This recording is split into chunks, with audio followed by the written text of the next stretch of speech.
ready? Okay. Okay. For each case, there will be a public hearing. We ask that the applicant keep their presentation to under 10 minutes. They may reserve 2 minutes as a rebuttal. We ask that the public keep their comments to 2 minutes unless they have previously requested in writing for 5 minutes as a representative of a group or organization. Pursuant to the provision of Section 2.68.030 of the Metropolitan Code of Laws, notice is hereby given that a final hearing before this commission is appealable to the Chancery Court of Davidson County or the Circuit Court of Davidson County, vis a statutory writ of certiorari. You are advised to seek your own independent legal counsel to ensure that your appeal is filed in a timely manner and that all procedural requirements are met. You should also seek independent legal advice regarding the applicability of the writ of certiorari to the specific decision of the Historic Zoning Commission. Items on the consent agenda will be voted on at a single time. No individual public hearing will be held, nor will the commission debate these items unless a member of the audience or the commission requests that the item be removed from the consent agenda. Robin, are there any changes to the agenda for today? Yes, 2020 10th Avenue South has requested a deferral. This is their second deferral request. They are out of town. 404 North 17th Avenue has requested a deferral. And I did want to point out that you received public comment regarding 907 South Douglas. You've received public comment on other cases too, but that one's on consent. So I just wanted you to know before you approved the agenda. Okay. On deferrals, can we just have a discussion about that later, or can the chair have discretion on that? Certainly. Okay, for later or now? Either. Okay. It's the chair's discretion. The chair is going to take some lenience on this because we do have a few new board members. Also, because of last month, February 20th, we revised the rules and procedures, and one being the deferral section where I think I've got that as well. How it states that, and I think I have it down. Give me just, sorry about that for a moment.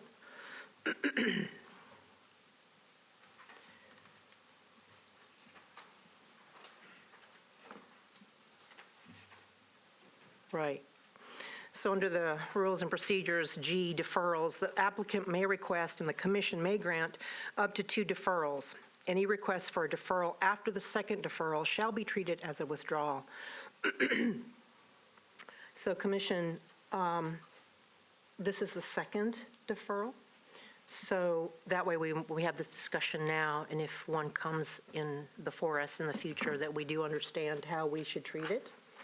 And if so, then the third time that it comes up, it would be automatically withdrawn.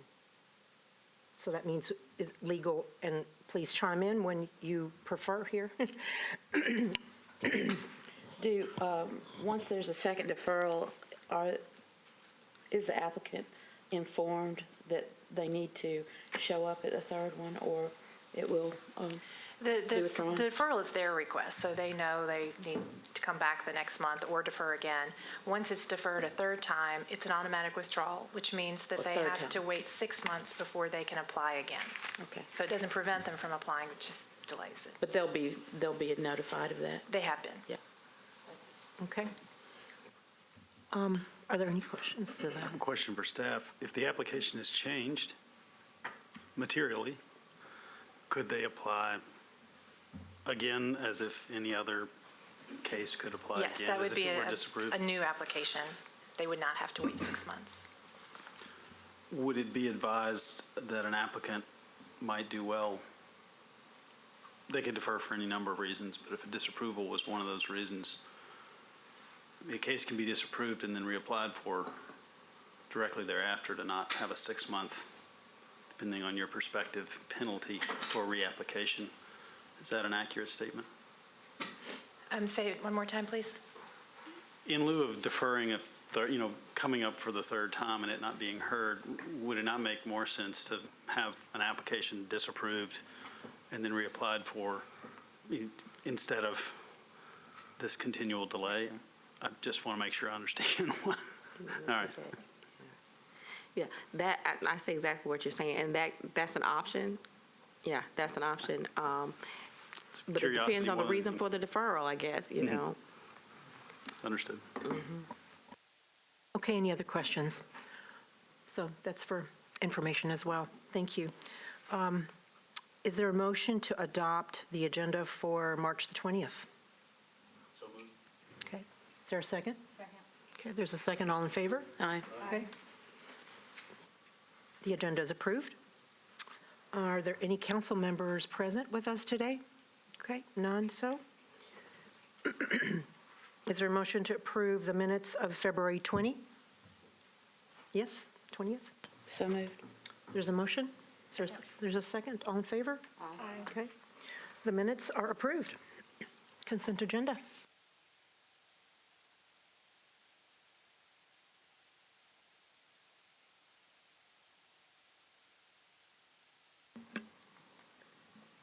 Okay, on consent today, we have 110 3rd Avenue South, signage, 210 Leonard Avenue, new construction of an outbuilding with a setback determination, 1907 Beechwood Avenue, new construction of an addition with a setback determination, 1117 McKinney Avenue, partial demolition of an outbuilding, setback determination, 1820 4th Avenue North, new construction, infill and outbuildings.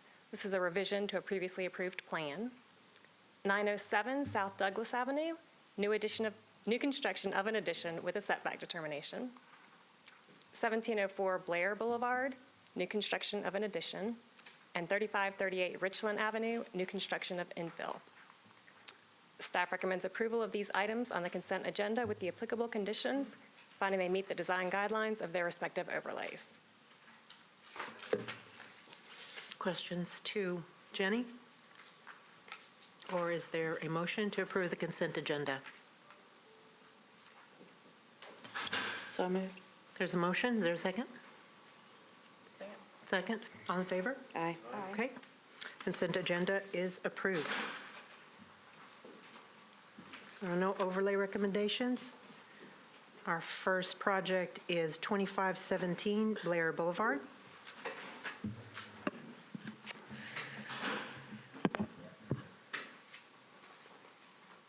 Mm-hmm.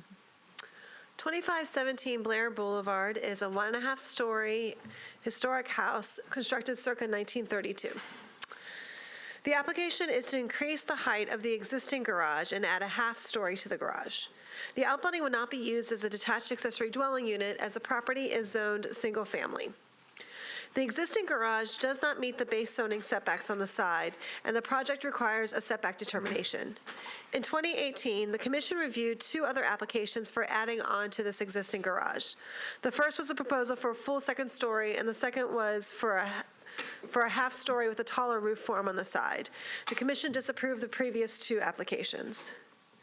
The date of construction of the existing garage is not known. It could be the same structure that appears in this 1932 Sanborn map, but we were not able to confirm that.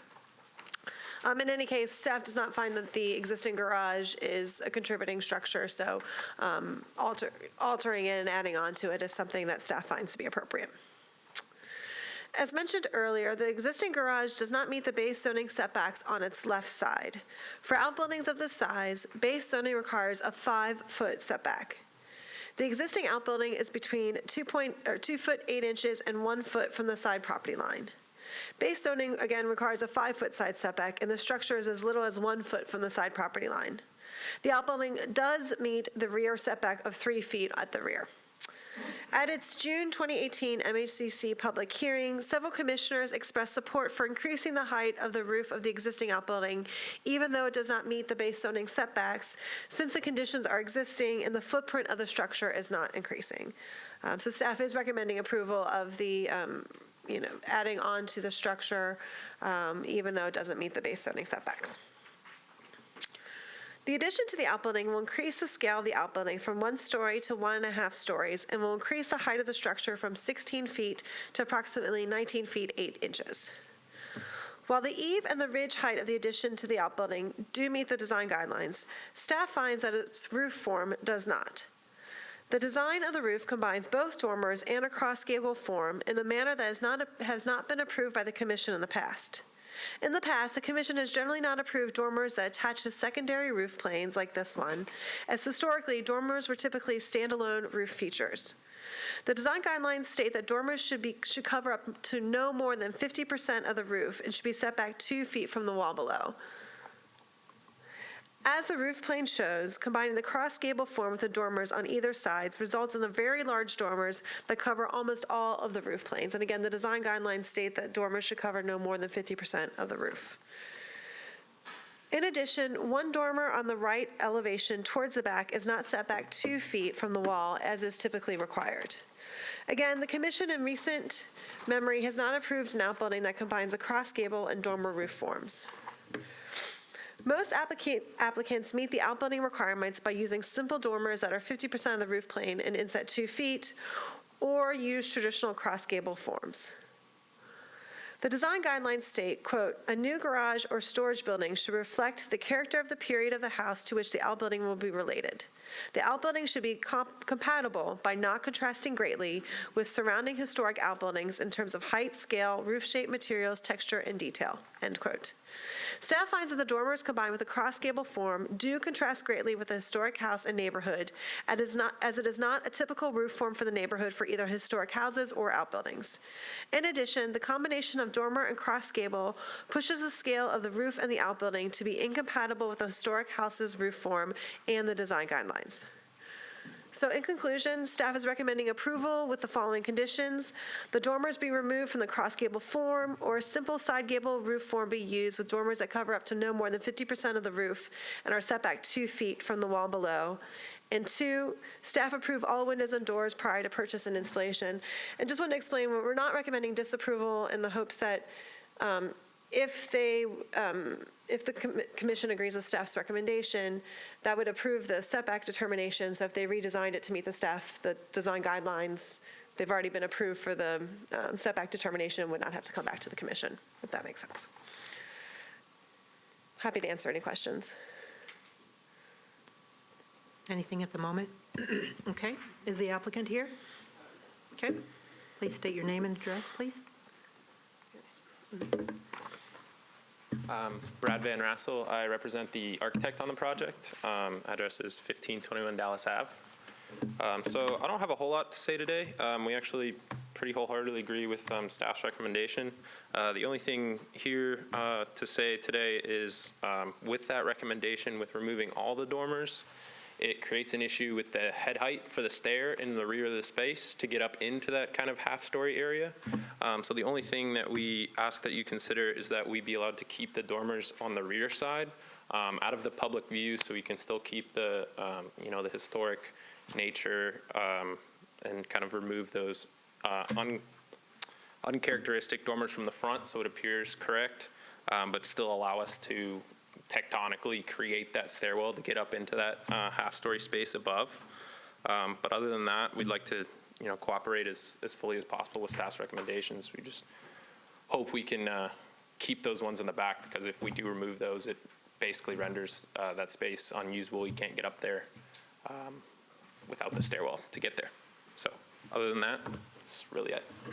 Okay, so you're referring to the rear elevation here? Yes. That way it's real visible Correct. to us? Correct. And which dormer are you referring to? The two in the rear, so in the bottom right rear elevation would be those two would remain, which face the rear of the lot. And then so if you go to the front elevation right above it, those two on that front elevation would be removed. So you would just have from the front, from the public view, it would just appear to be your normal cross gable. Okay, any questions for the applicant at the moment? We're holding comment for a minute.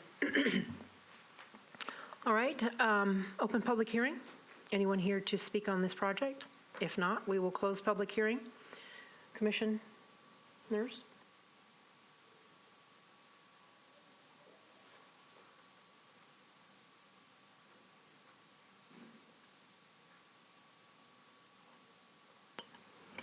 I was just going to ask to hear from the architects of the crew about this stairwell, issue or any thoughts on that? In a cross gable solution, you've got a bearing condition that sort of runs out to each one of the corners, and that's a head knocker. I mean, there's no structural gymnastics you can use if, in fact, the cross gable form is the right solution here. And I think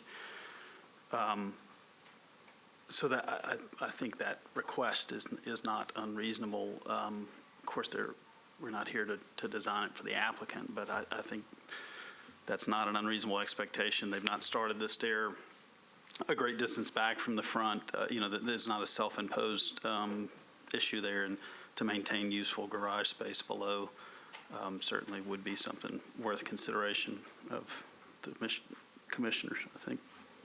Cyril, I don't know if you have any other thoughts on that. Given the request, when I look at it, I realize that the stair as it is brings you up in the corner, which means you have to have head height for that. The garage is about 30 feet long, so that's deeper than a normal garage. So theoretically, you could start the stairs, turn them, and come up in the center of the floor plate. What do you think, Commissioner Mosley?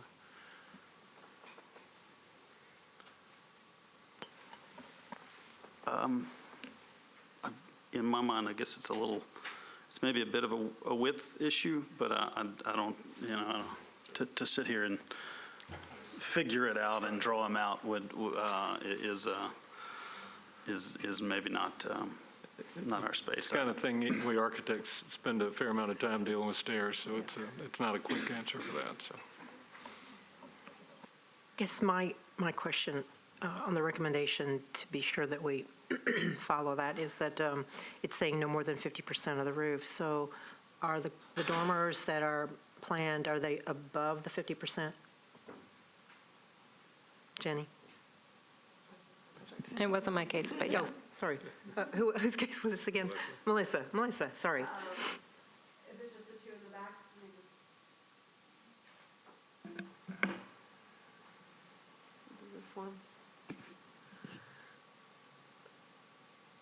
I mean, I would probably have to do the calculations, but I guess if you remove the two in the front, the two in the back are covering about 50%, but I would have to kind of do those calculations to know. So when you make this recommendation, that means that the dormers currently, as drawn, is above 50 assumption? Our concern, I think, is that there are dormers and a cross gable, and the intent wasn't to combine all those things and get essentially what is a full 100% dormer almost. And of course, most of the garages you see have stairs now. And so my concern would be, if approved, that it would set a precedent for future garages, and all these other people have accommodated stairs. Cyril, an L, or recognizing the depth of the garage, an L or some other, I don't know how they're going to use this thing, an L, the stair certainly could be solved in other ways. So for our deliberation as we fully consider this.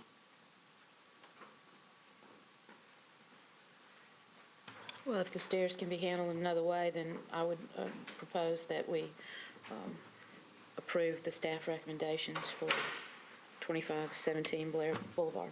There's a motion, is there a second? Second. There's a second, all in favor? Aye. Any opposed? None? The motion carries.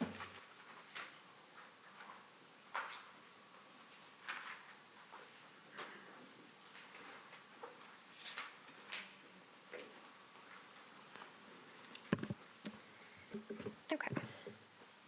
208 Broadway is a two-story commercial structure that contributes to the Broadway Historic Preservation Zoning Overlay.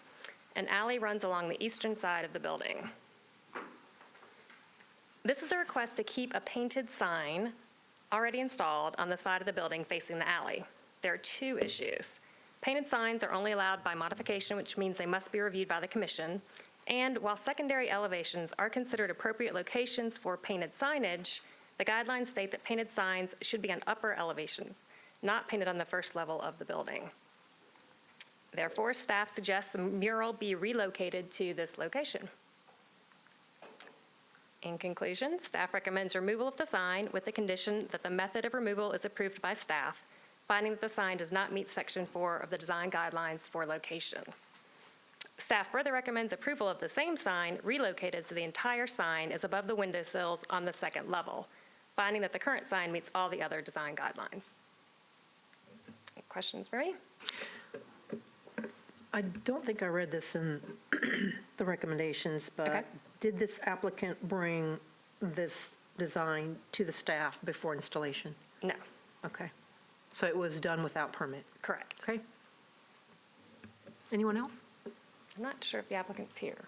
Okay.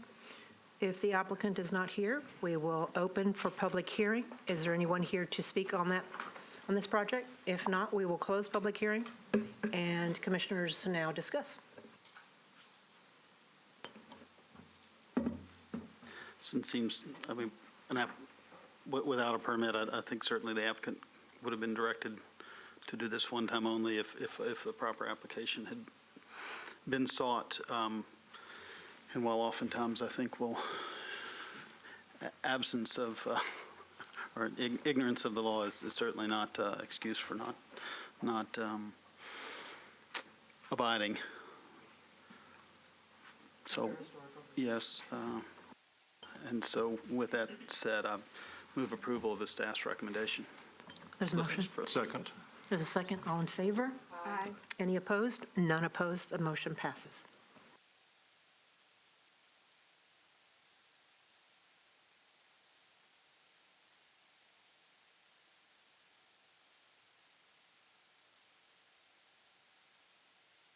Pardon me, 1007, 1009, 1011, Clearview Avenue. This is an application for demolition of these three contributing buildings in the Lachlan Springs East End overlay, arguing for economic hardship. I'll note that you've received various items of correspondence from both the applicants as well as the neighborhood associations and council representative. The buildings date to approximately 1910. This map from 1916, when it was called a different name, Lindsay Street. The applicant has provided an engineer's report for each building. In general, he recommends addressing the drainage, framing, and foundation of each of the structures. The report, in particular for 1007, refers to drainage issues which have resulted in water draining into the crawl space. He recommends repairing, in addition, the roof framing, replacing some damaged siding, which is on at least two of the buildings, and adding support to the foundation wall. 1009 also addresses drainage, recommends, as you do, getting water moving away from the building with drainage, gutters, and downspouts. He notes, in particular, in the structure of the building, deflection in the roof and ceiling members and the floor system having some deflection as well because of its construction methodology, recommending repair or replacement of those portions of the floor system, roof, and ceiling. For 1011, the engineer's report addresses, once again, drainage, moving water away from the structure, addressing cracks in the foundation. For each of these buildings, the engineer says that with the repairs and recommendations, other recommendations that they make, that the foundation and drainage will continue to provide continued support for each structure. Staff's review of the engineer's reports is that they essentially recommend maintenance of the buildings and not urgent repairs for habitability, nor do they provide evidence proving that demolition is the only option. 1011 Clearview is the Treehouse restaurant. I just threw these in here. This was an addition approved in 2012. This is a summary, again, for each building of the engineer's recommendations that are in full in the staff recommendation. Economic hardship review requires that the property owner establish that disapproval of demolition denies them the reasonable beneficial use of the property, as the condition of the buildings is sound enough for them to be habitable and income producing. Staff's review is that economic hardship is not warranted in this case. And staff recommends disapproval of this application, finding that the demolition does not meet Section 3B2C for economic hardship. And I believe the applicants are here. Paul, where did the engineer's report come from? Was it the applicants, Is or- that his, Haggerty? I believe it's, the engineer's name is Haggerty. I forget his But company's it's the name. applicant's engineer? That's correct. Yes, okay. Just want to make clarification on that. Thank you. Okay. Anyone have any questions for Paul? Okay. All right. Applicant? Ma'am?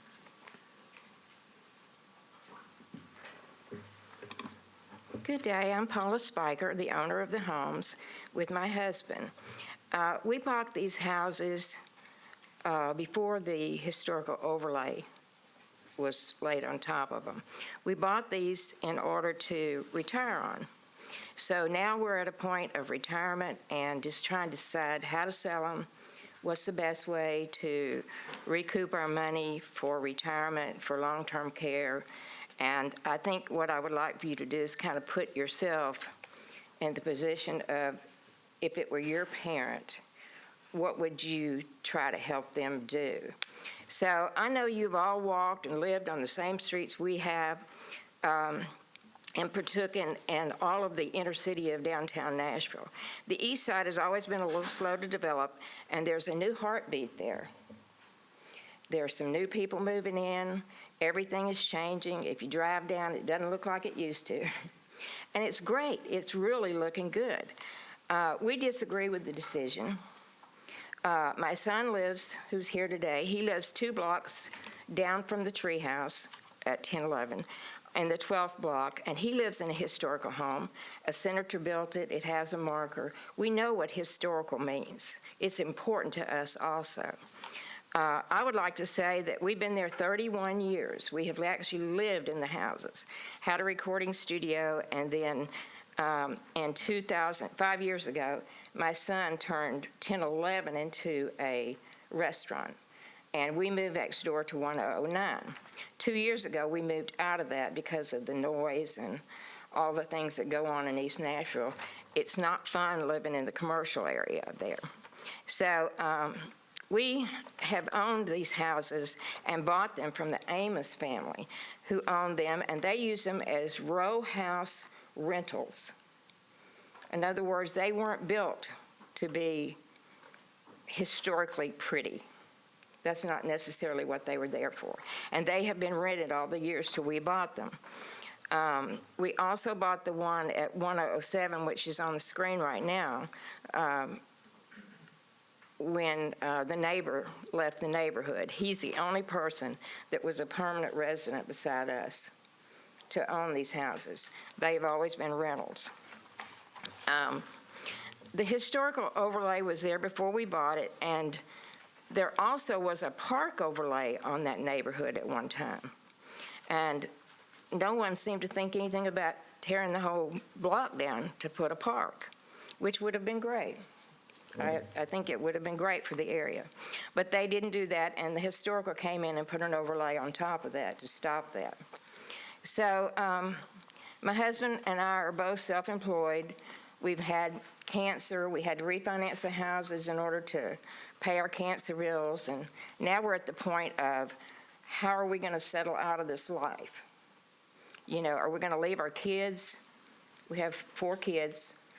Are we going to leave them with all the bills and all these problems with these houses? Are we going to sell them? So we've had them on the market about 8 months now. We've had buyer after buyer after buyer. They all want the land. They don't want the houses.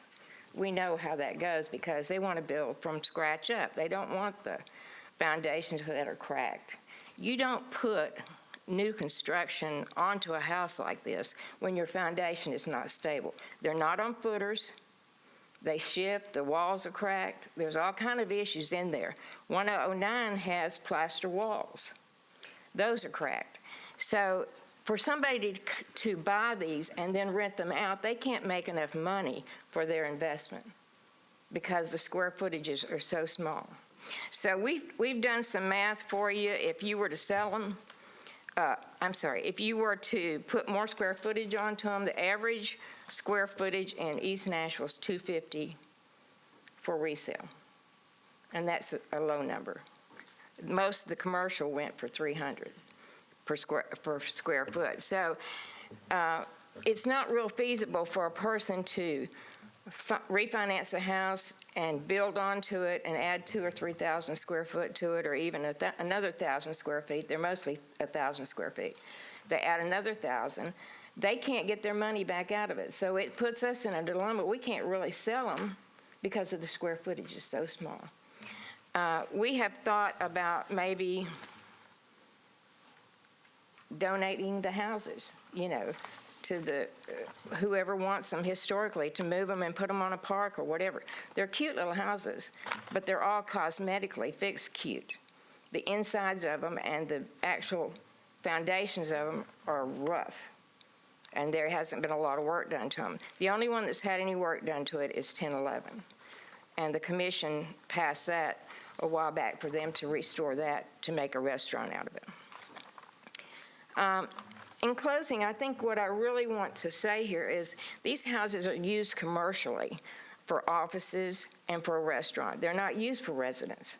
They've never been good residents. They've always been low-class housing.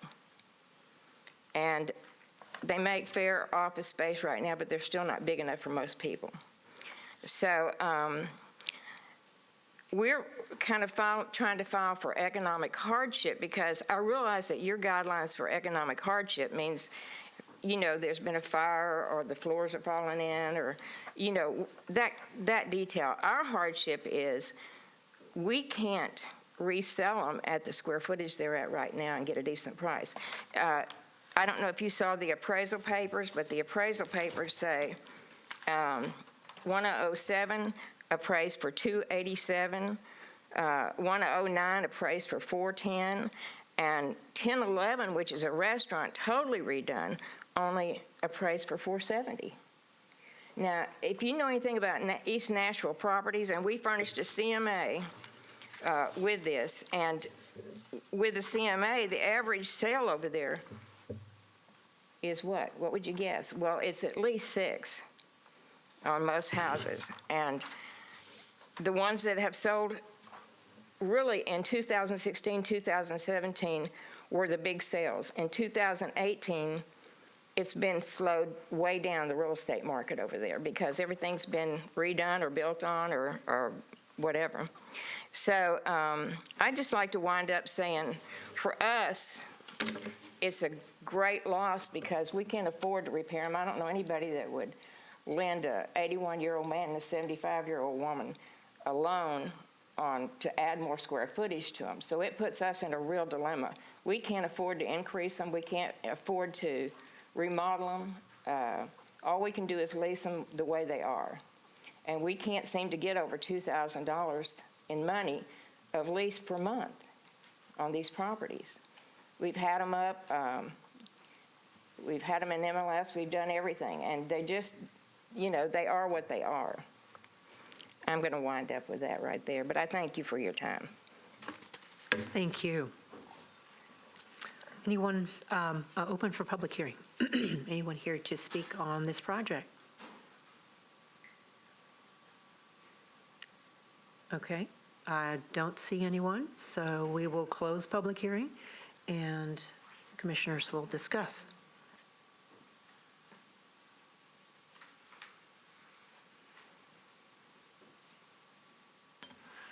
I appreciate Ms. Pickard's, the applicant's plea for this, and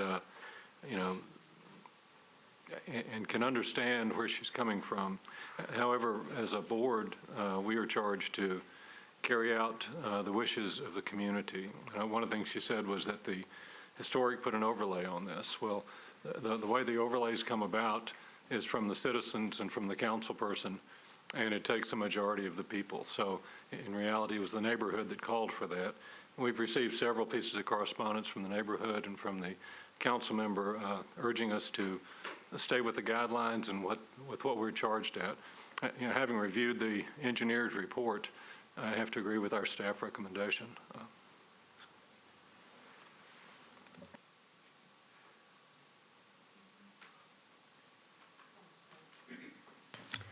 I just think Commissioner Stewart, that was well said.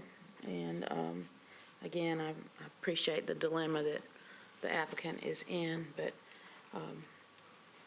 it's not our charge to allow demolition of historic buildings. So I move approval of the staff recommendations for Clearview, 107, 109, 1011. There is a motion. Is there a second? Second. There's a second. All in favor of the motion? Any opposed? There's none opposed. So the motion carries.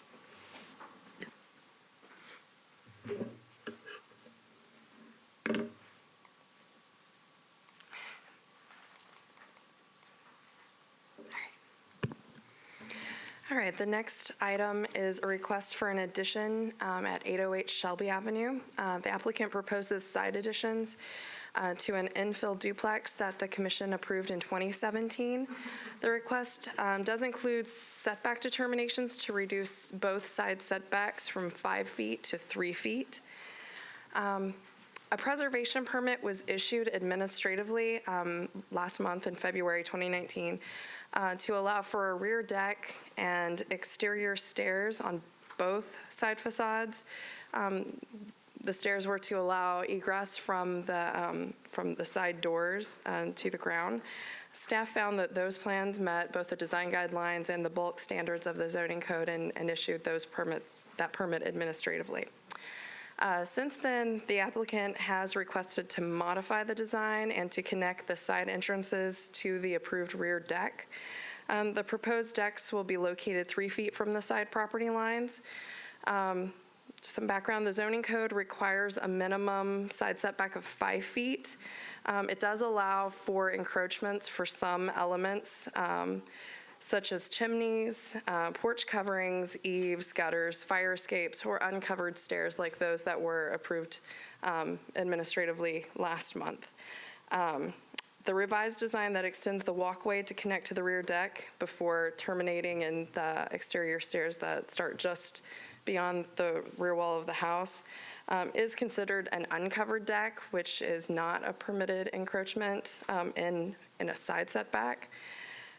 So since the proposal is considered a deck and wasn't included with the infill proposal that the commission reviewed in 2017, staff reviewed it as an addition since the infill is nearly completed. The design guidelines state that additions should be located at the rear of a house, and that side additions can be appropriate in cases where the lot is at least 60 feet wide or exceeds the width of the standard width of the block. The subject property in this case is 50 feet wide, which is fairly typical of this block of Shelby Avenue. So staff finds that the proposed additions don't meet the design guidelines for when a side addition can be appropriate. As proposed, the addition would be 3 feet from both side property lines and does need setback determinations to reduce those side setbacks from 5 feet to 3 feet. Setback determinations take into account historic conditions. However, this proposal does not meet any of those conditions where setbacks less than those required by the bulk standards have been found appropriate for the historic context.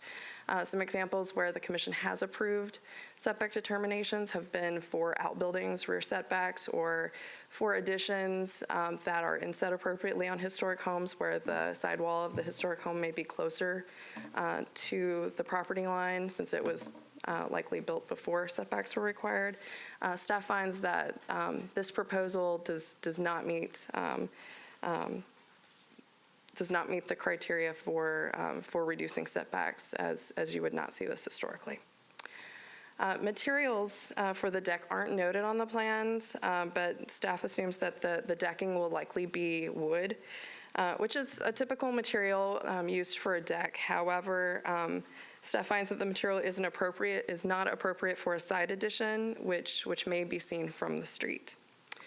And here are some photos of the side facades that were taken recently. The infill was approved with the minimum side setback permitted per the zoning code. Staff finds that further increasing the width will increase the scale of an infill that the commission already approved at the wide end of the range of historic context on this block. And so here is the rear facade. You can see the deck that was approved and the stairs that are proposed now to connect to the deck. And in conclusion, staff recommends disapproval of the proposed side deck additions, as well as the requested setback determinations, finding that the project doesn't meet Section 3B1 for additions, particularly for when side additions are appropriate, Section 3B2A for setback and rhythm of spacing, and Section 3B2G for materials of the edge-filled historic preservation zoning overlay design guidelines. Thank you, Melissa. Any questions for her at the moment? Okay. Melissa, I do have one, yeah. Has the applicant, is there any, I know with the connection, and I totally get the concept of the addition versus something that would be a stair, an uncovered stair that would allow you to get out of the house in the event for safety reasons or another code requirement of which I'm not aware. Has the applicant indicated that this is anything more than a convenience? Well, I did speak with him, and he does have someone here representing him, but per my conversation with him, currently the deck is only accessible from the master bedroom, which is at the rear of the house, and he was wanting to make it accessible for other people in the house. So that was the reason he stated. Noted. Thank you. You're welcome. Any other questions? All right. Is the applicant here?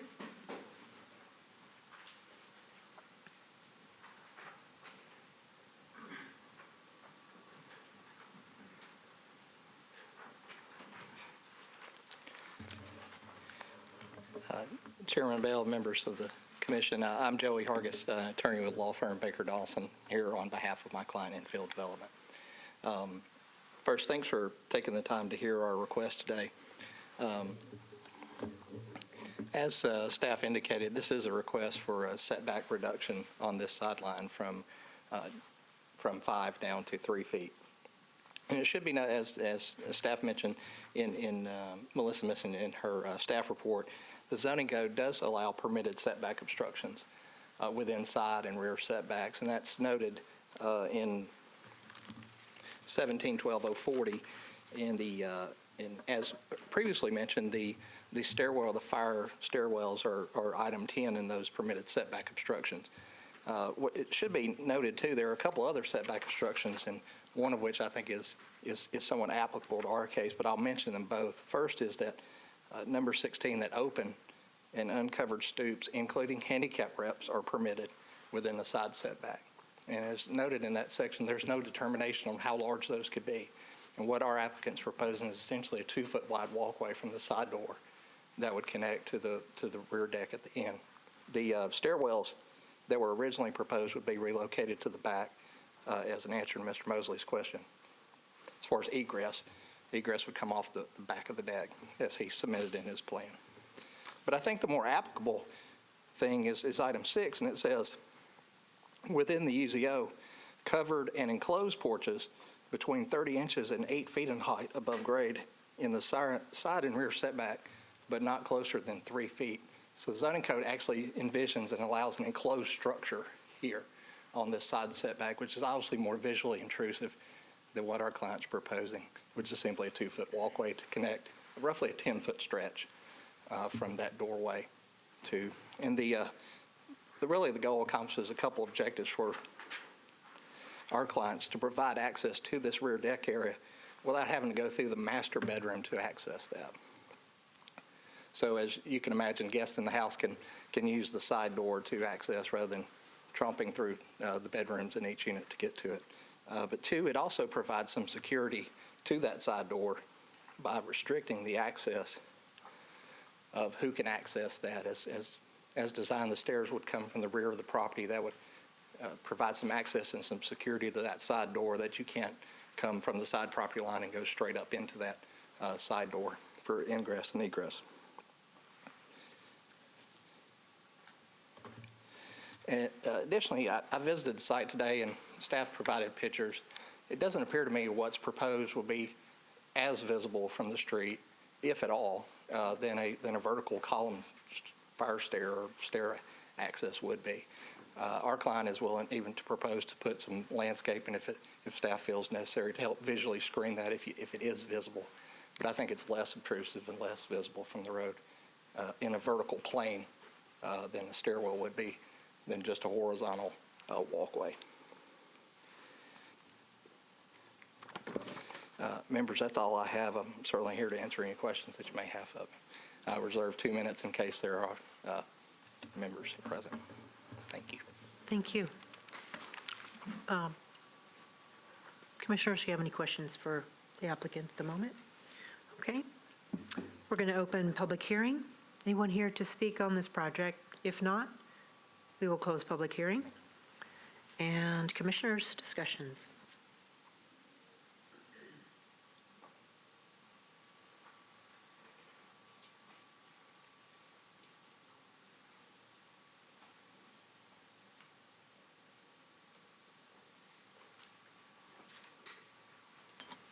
On the projects I remember where we've granted setback variances, including one today, I think it was because there was an existing foundation, some historic element, or some other compelling reason for granting that. With this one, I find that the staff recommendation seemed to be a pretty thorough analysis of what the regulations are and what our charge is, and find it to be a pretty compelling argument against approving this particular situation.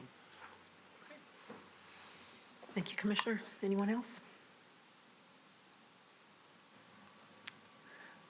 I agree with Commissioner Stewart on this. It's a new infill construction. That whether it was taken into account at the beginning or not is not a problem that we have to solve for the applicant. So, in regards to 808 Shelby Avenue, I make a motion to adopt staff recommendations. There's a motion. Is there a second? Second. There's a second. All in favor of the motion? Okay. Any unopposed? None. So the motion carries. Thank you.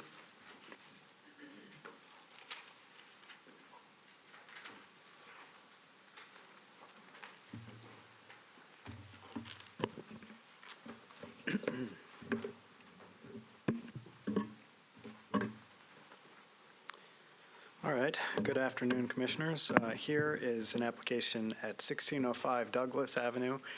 It's in the Eastwood Neighborhood Conservation Zoning Overlay, and this is an application to demolish a non-contributing building and construct a new two-family dwelling on the lot.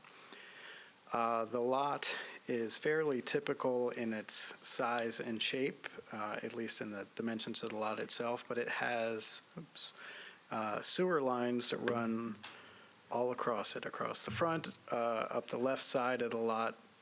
That's the street is on the right side.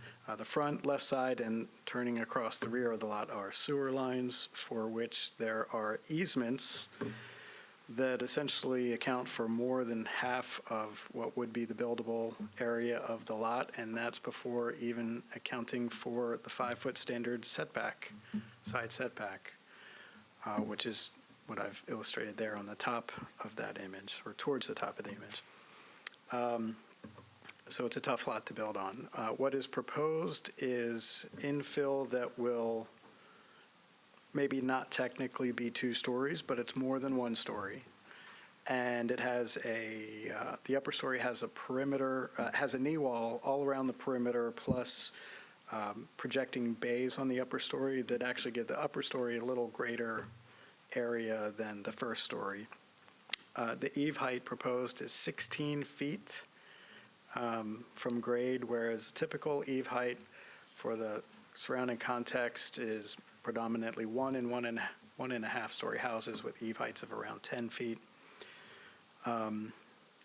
The building, the primary mass of the building will be 22 feet wide, with those projecting bays on the upper story increasing the width to 25 feet. The bays on the right side to the right of that dotted line there. There will be 4 bays on that side, each projecting 1 foot, so that's a 1-foot setback. And the primary mass is right on the 5-foot setback, so those bays project 1 foot into the setback. And eaves, as Melissa indicated, eaves are allowed to encroach into setbacks, but they're allowed to encroach up to 24 inches since they start at a 1-foot encroachment and then extend 2 inches. The eaves actually extend into the setback as well. On the left side of the building, there will be 2 bays projecting. Those 2 bays each project 2 feet with eaves that, of course, project as well. And there's a set of stairs on the side elevation there. Now, that's not the setback. That's into the easement. I talked to Water Services, and I was informed that an easement encroachment is required to construct anything over an easement. That would include the stairs, cantilevered bays, and the eaves. They may or may not grant that. I just don't know if that's been requested or decided yet. So I've kind of left that out there. And if they don't approve the encroachment, then of course that section of the building would need to be revised. Again, the primary mass is 22 feet wide. Historically, houses nearby are closer to 30 feet wide. But with the easement truncating the lot more than 50%, there's really not much more that could be done in terms of width. And for that reason, actually, staff finds that the additional width of the upper story could be appropriate, including the setback encroachment on the right side and easements on the left side if Water Services is all right with the easement encroachment. However, staff has other concerns about the massing of the proposal. One being the proposed height. I mentioned that the eaves were 16 feet above grade, which is taller than is typical of historic houses nearby. Also, the total height of the proposed house here is 29 feet 10 inches. That is about 2 feet taller than any of the historic houses in the surrounding context and 2 feet taller than a house that was approved by the Historic Zoning Commission a few years ago on the adjacent lot to the right.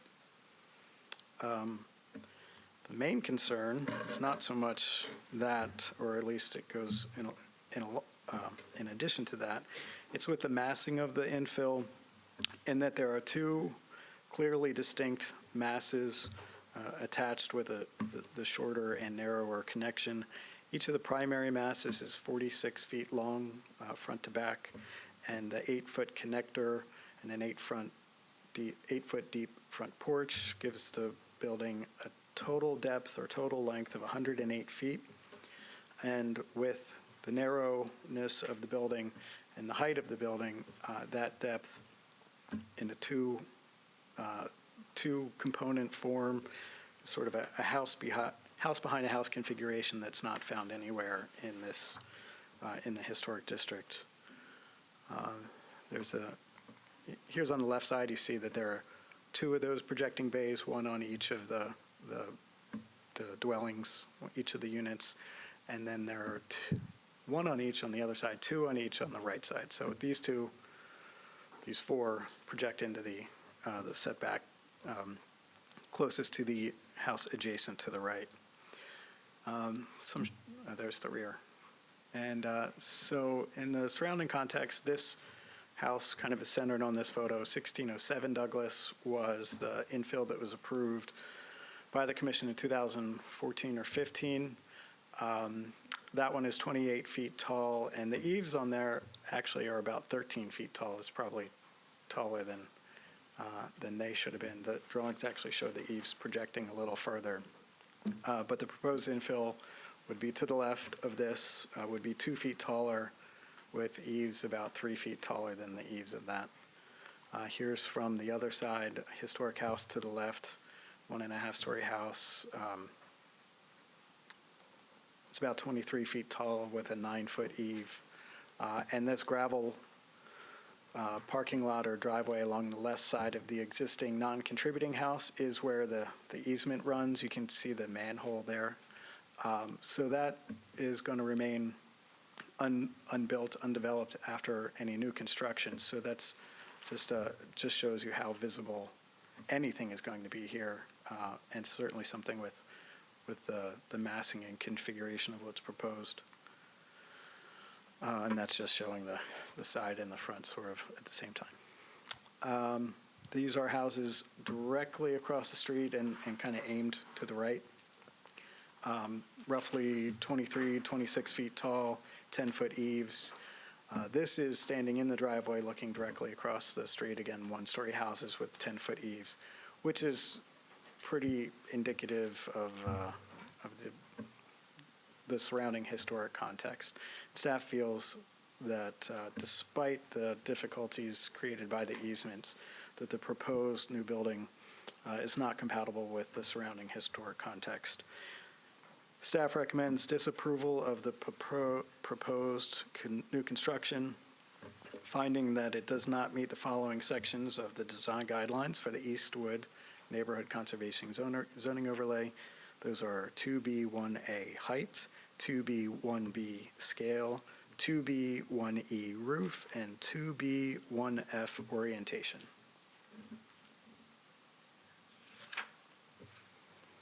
Thank you, Sean.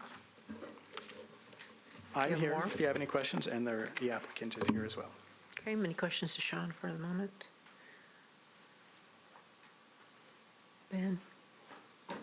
Okay, not at the moment. Hi, I'm Lynn Taylor, residential designer of the project. And I want to make a correction on page 7.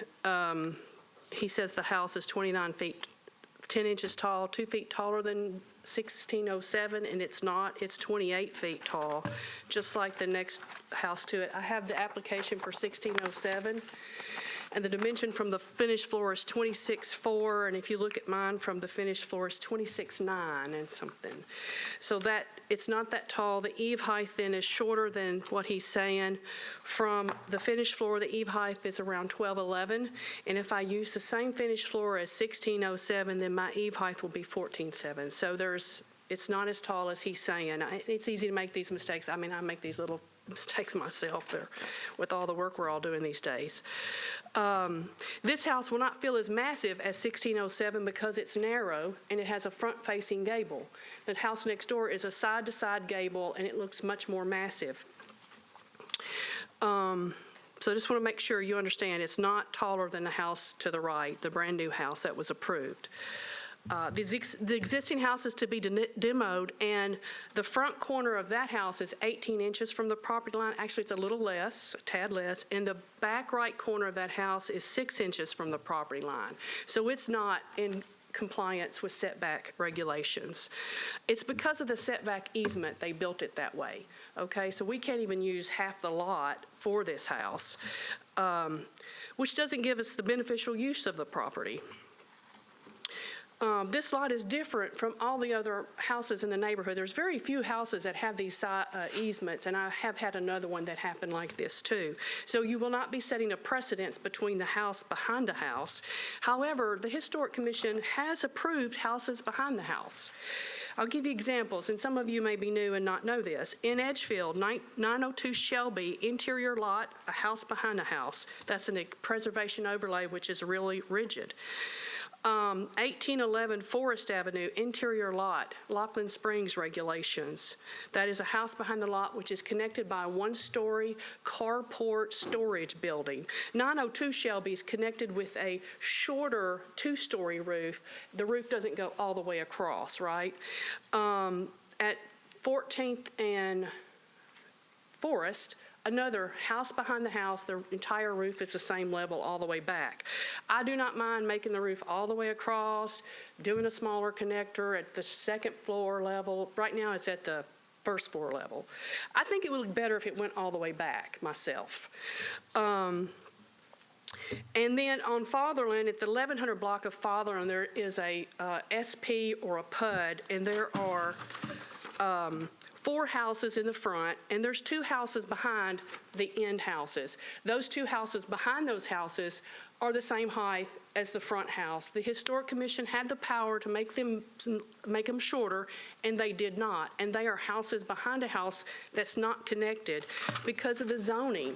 And we're allowed zoning-wise to build 2 houses. In his recommendations, he talked about us doing a dadu in the back. That doesn't allow us the full use of the property with 2 houses in a 2-unit like they've allowed in other locations. So they have allowed houses behind a house. And let's see. And I'm going to leave the rest of my time for questions and rebuttal, if you have any. I have some other documentation if you ever want to see what I have on my question. Sorry. Lynn, hold on just a second. So usually your time is for rebuttal to public comment, so let's just make sure our commissions don't have any questions at the moment, unless we might bring you back. Thank you, Lynn. Okay. Open public hearing? Please give your name and address. Hi, I'm Grace Renshaw. I own the property at 1607 Douglas Avenue, which is directly adjacent to 1605, but I live at 220 Mockingbird in Cherokee Park. We bought this particular house in 2015 as new construction to rent to our daughter, who works on a cancer research program at Vanderbilt, and her roommate. They've been friends since they were classmates at Hume Fogg. Both attended college, moved back to Nashville, got jobs, and moved into an old house in East Nashville.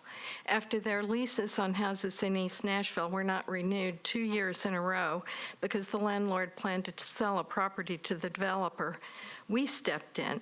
Our house in Cherokee Park was paid for, so we refinanced it to buy a second house in East Nashville to rent to our daughter and her roommate to provide stable, affordable housing for them. You cannot afford to buy or in some areas rent a house in Nashville now if you make $50,000 a year. So we helped in the best way we could and bought this house. We bought this house knowing the dilapidated triplex at 1607 Douglas would eventually be replaced. Its disrepair was so apparent that I was concerned for the safety of the tenants. Code shut it down following an electrical fire. I'm really glad someone is interested in redeveloping the property. But I ask that the Historic Zoning Commission support the full protections the Eastwood Neighborhood Conservation Overlay affords me and my neighbors. I specifically bought Cherokee Park has conservation zoning, which I helped pass in 2000.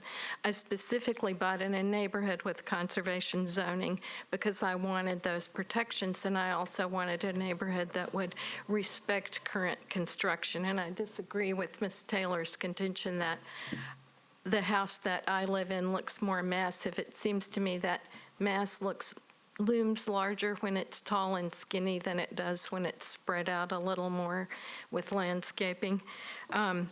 Anyway, the current house literally sits on the property line. She's right about that. I understand that there's a sewer easement on the other side of the property, but please note that the current house, I don't have any more time? No, ma'am. Thank you, though. Okay, so the developer has more time than I do? The public has 2 minutes. Oh, okay. Thank you. Sorry. Appreciate it. Anyone else from public hearing?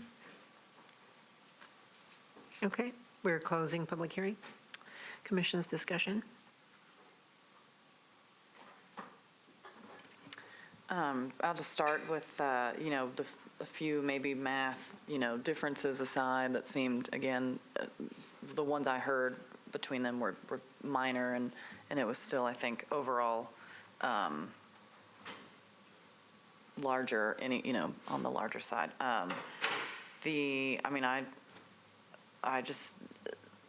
Yes, this is a tough lot, understanding that. I have to disagree with Ms. Taylor that, the beneficial use of the lot isn't, again, the highest and best use of what you have, your zoning. So in this sort of overlay situation. So I agree with staff's recommendation, even barring just different, maybe, slightly small, bit different math. I think it's still overall, the scale and massing and the size just doesn't, I don't think fits in with the neighborhood, just as I agree with the staff analysis on all those points. Thank you, Caitlin. Anyone else? This lot is certainly unique, more so than most that we would consider.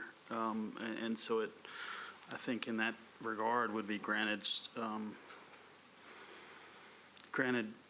special consideration for whatever solution might be placed on it. But I think I'll agree with Commissioner Jones that this one is sort of bigger picture in that there's an equivalency. There's a front and a back, and they're sort of equal. Not sort of, they are equivalent in terms of their massing and having two units on the side, and they in that regard, I think are contrasting greatly from what's surrounding. I'm not necessarily opposed to a two-story solution here, but I think one that strings from the front of the lot almost essentially to the back because of the constraints in when considered in its total is it's a bit much. And I would agree with staff's analysis in that regard. I think there is a solution for this lot that could accommodate two units. It just doesn't seem to be that this one would be in keeping with the guidelines. Thank you, Commissioner. Any other comments or a motion? I move that we adopt the staff recommendation for 1605 Douglas Avenue. There's a motion. There's a second? Second. There is a second. All in favor of the motion? Aye. Any opposed? None opposed. The motion carries. Thank you.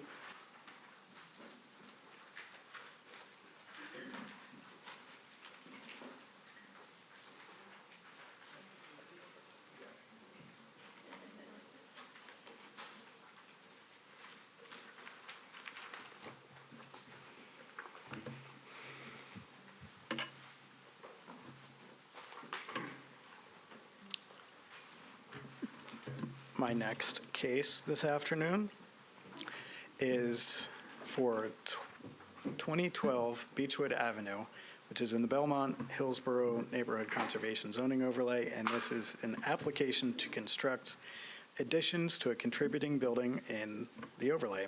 The structure was built circa 1950, and it is a minimal traditional form with the Cape Cod Colonial Revival style elements.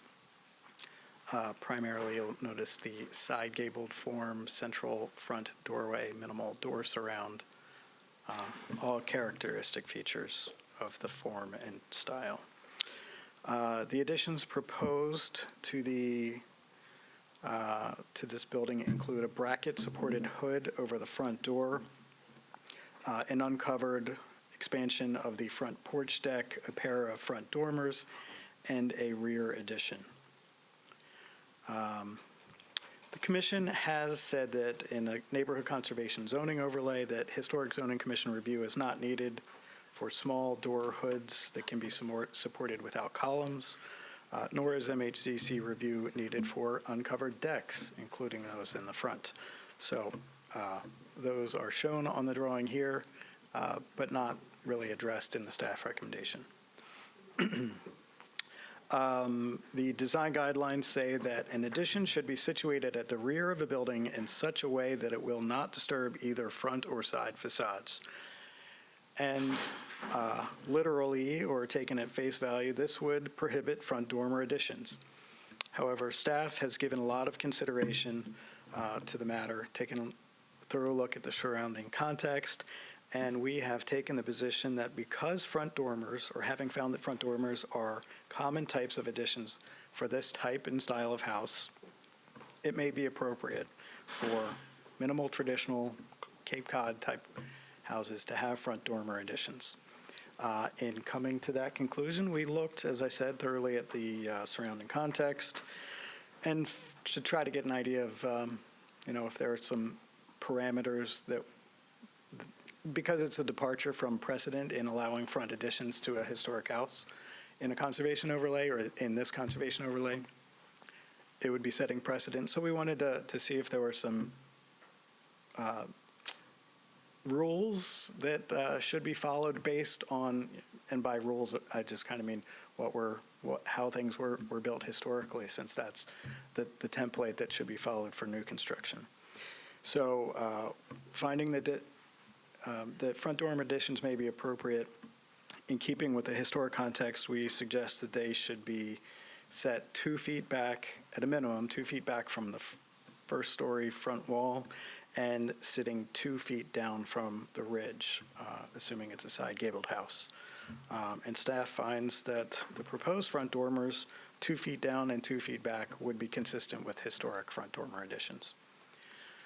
The rear addition in the current proposal will step in from the sides of the house 2.5 feet.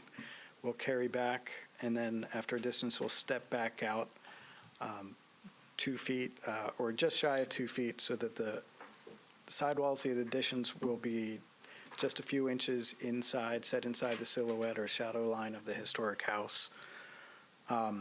That's the addition towards the left side of this image. So the historic house in the front, there are alcoves on both sides as it goes back, and then it steps back out. These type of insets are commonly approved, often at staff level, for 1-story additions or 1.5-story additions.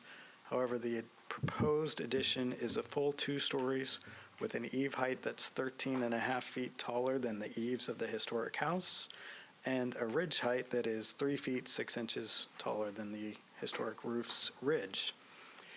I believe everyone except Commissioner Fitz will recall that we've had a lot of discussion over the past few months and maybe even longer than that, couple of years, about when additions can be taller, when they need to be taller, and how much taller they can be relative to a historic house. A lot of those conversations specifically about 2-story additions to 1-story houses. Years and years ago, we didn't really have to entertain these applications. They just weren't what were coming to us. But recently, we've had more and more. And some of those that have been approved have been constructed. So with more experience, we've certainly learned in seeing them constructed. We've learned in, you could say we're narrowing the strike zone to figure out what's an appropriate amount of additional height that gives an applicant what they're requesting, but also is compatible with the scale and character of the historic houses that are being enlarged. There are always going to be exceptions for grade or other factors external like that, but generally our precedent, or your precedent, has been that additions can be up to 2 feet taller than historic houses, provided that the taller addition is stepped in 2 feet from the silhouette of the historic house. What would be most appropriate? I'll go to the other side elevation. What would be most appropriate, of course, would be a 1 or 1.5-story addition to this historic house. But staff finds that a 2-story addition with meeting those criteria would be appropriate. So that's if the ridge height were as much but not more than 2 feet taller than the ridge of the historic house, and that the taller portion were 2 feet narrower. That could mean that the entire addition is stepped in 2 feet, or just the upper story is reconfigured so that the portion that is taller is 2 feet narrower on each side. That's the rear elevation, so I kind of flipped through those. Historic context, or photos of the existing context. Here is the house, 2012 Beechwood Avenue, taken from a little bit to the left, and that's the angle where staff feels you would greatly see the contrast in scale of a 2-story addition with an eave height that's 13 feet above the eave height of the historic house.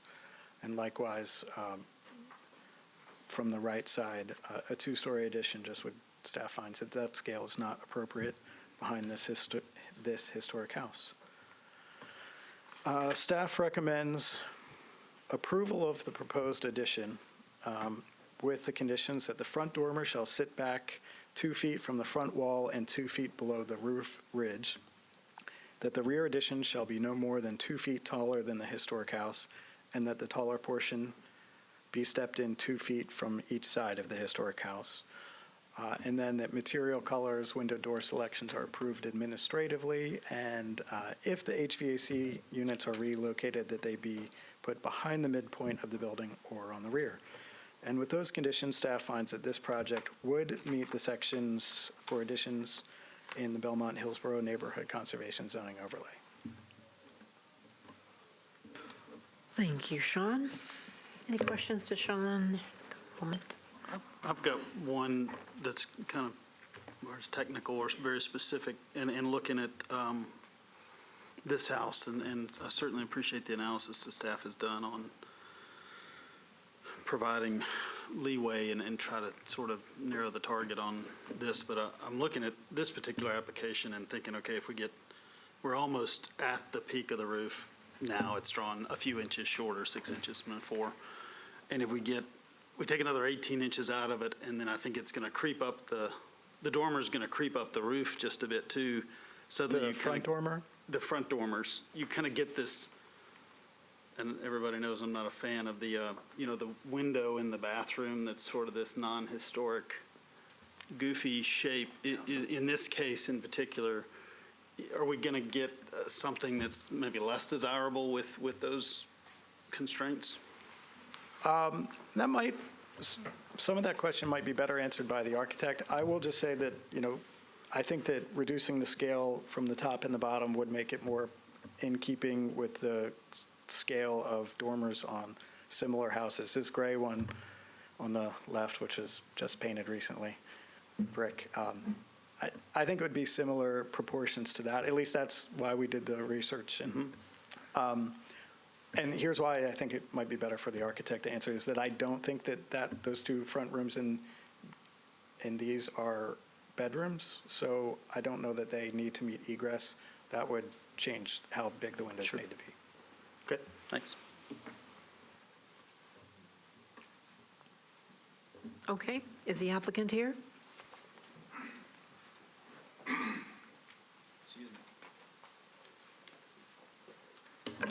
Good afternoon. I'm Jeff Casella with Gilbert McLaughlin Casella Architects. It should be said that our client is somebody who moved into the neighborhood in 2008. They want to make their home here. This is not an opportunity for them to do this and move on. They've looked elsewhere. They want to stay in the neighborhood. That was always the goal for the clients from the very start. There is a bit of history to how we wound up here. Back in late 2016, they engaged us to design what you are seeing. At that time, in January of 2017, we did reach out to Sean, had preliminary discussions about what you're seeing, what was presented. The response was different than what we're seeing now. At that time, this was an acceptable solution to him verbally, as well as via email confirmation of what we were proposing. And in my opinion, at this time, it still meets the guidelines that are in place, because there haven't been any revised guidelines issued. So for a number of reasons, knowing that we were someplace and now we're someplace different is frustrating to both us and the client. The goals for the project were always to do something that was subservient to the existing house. It is a very small, simple house, which we know a response of a simple nature needed to be had. We always wanted to make sure that the footprint was very small to maintain the backyard, sunlight to the backyard for both the owner and the neighbor next door. And we didn't want the existing ridge line to be violated in any way. So the ridge raise was not a consideration as a design solution for this project. What we tried to do was minimize our impact on the front elevation, push the addition a little bit further back where the volume occurred to accommodate the program that they needed for their growing family. Once again, in my opinion, we've met the published guidelines with the design as proposed. We did articulate the difference between old and new with 2 foot of recess on both sides where the addition touches the existing house. After that occurred, we did flare back out to a point that we were 6 inches less than the existing house for the 2-story volume that you're seeing in the elevations. The roof addition where it touches, once again, is 6 inches below the existing ridge to minimize impact on the street and on the front elevation. And as far as where we articulated or took advantage of the height increase, the published guidelines indicate that 40 foot or more from the front elevation, there's a 4-foot gain allowed.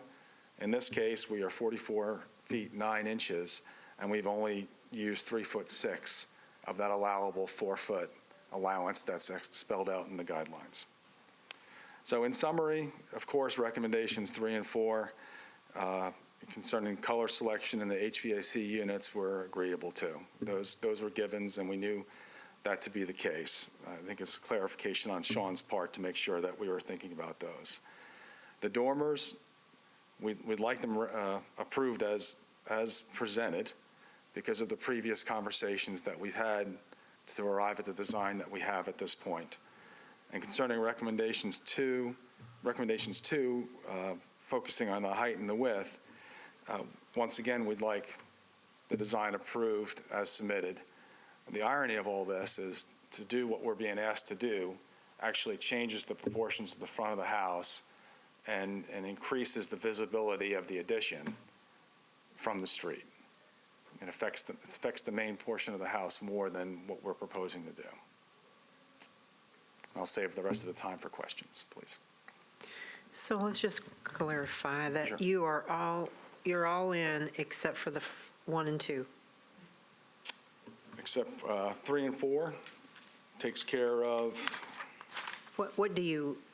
We're fine with locating the HVAC where it needs to be Right. if it gets to be a new unit, and we're fine with engaging staff on the color selection. Right. So 1 and 2 is what you're not agreeing to with Yes, staff. yes, ma'am. Okay.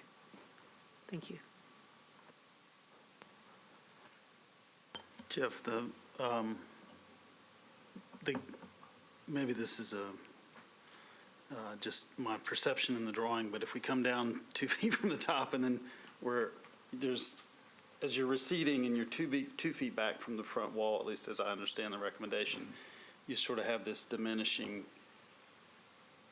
thing, We're speaking to the dormers? Yeah, on the dormers Yes. on the front, you kind of have this diminishing piece that they get pretty insignificant, and I think the window proportion becomes almost not a window, or it's a window.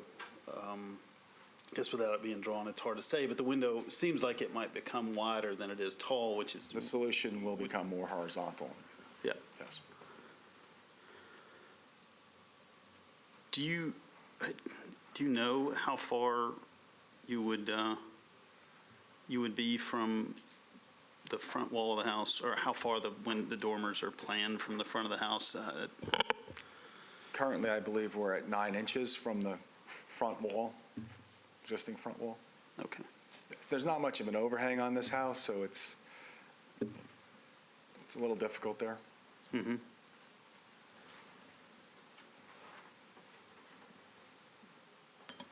Not to get into design, but since we're already there, Sure.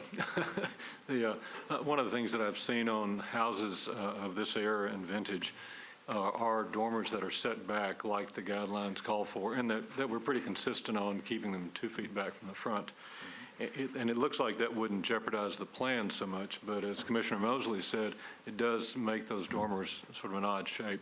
One of the things that I have seen on a number of houses of this vintage is where the roof is actually cut out so that you do have it set back, Right. but you in essence have a flashing there that allows you to have a taller window, but then have the setback on the roof. Would that be possible in this case, do you think? I think it is a solution. I think it's one that's more risky to the owner as far as leakage if it's not installed properly, but it would be something I can discuss with them as far as a consideration.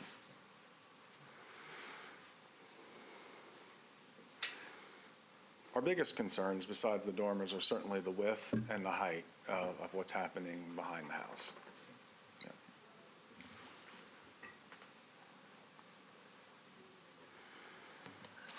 Just so I'm clear on how it's drawn versus what staff's recommending, what is the delta? What is the difference between how you have it drawn versus, and this Sure. might, Sean, pipe in if you Can don't we move to one of the agree, side but elevations, just, please? I'm just, No, can't that's do the math absolutely right a now, good so question. just want to be able to visualize. So if we are to achieve the program, prescribed program within the recommendations, the architectural move would be to do a ridge raise right above the small window at the gable of the existing house of 2 feet, right? And try to compress everything to the front further towards the existing house. In order to do that, you would see that elevation change from the front. You would see it step in and then have a 2-foot rise, so it would be very evident that the house was added on to. And it would also move towards more of a dormer solution, which is tough to do. If you look at the house 2 doors up, that's something that I guess followed that design solution, and it's not very nice. It's not simple and resolved. It's chopped up. I don't know, Sean, can you jump to that house within context? I think you mean 2008 Beechwood? 2008, yes. I don't know if I really have that in my photos. Okay. It might be in the It was printed it was in the recommendation. packet. Yeah.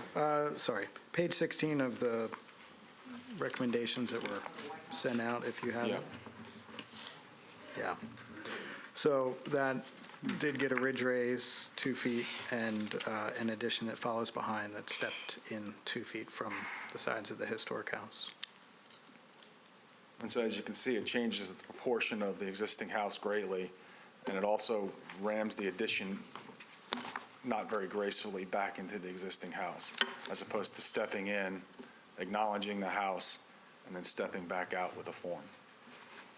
Yes, so not saying, I'm just saying currently as drawn, what is the difference between the height staff is wanting and as it's currently drawn? Not what you would do to change to what staff wants, just as currently drawn, what's the difference? It's 18 inches on the back form, on the two-story volume. Pardon me. Yeah.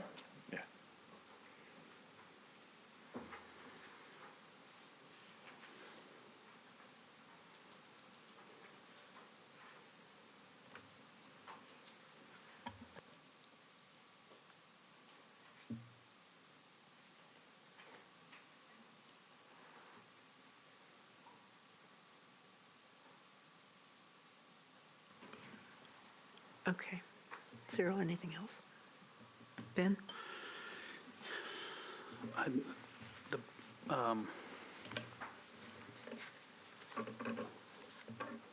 What is Jeff, if you just kept the design as it is and just kind of took the roof and do you getting into, what are you, 5, I'm guessing 512, something along those lines? Are you matching the existing house in terms of the We're gable? matching the existing house with our slope. That was the intent of the design. Right. Certainly, if we take 18 inches out of that, one, it starts to become something that's a little stumpy, and not well proportioned, and it does affect our ceiling height within that upper level. What's so the spring height there, are you capturing a little bit of the roof before you flatten, tray out the ceiling up there? Yes. Just to, again, all in an effort to Correct. keep it small and low? Okay.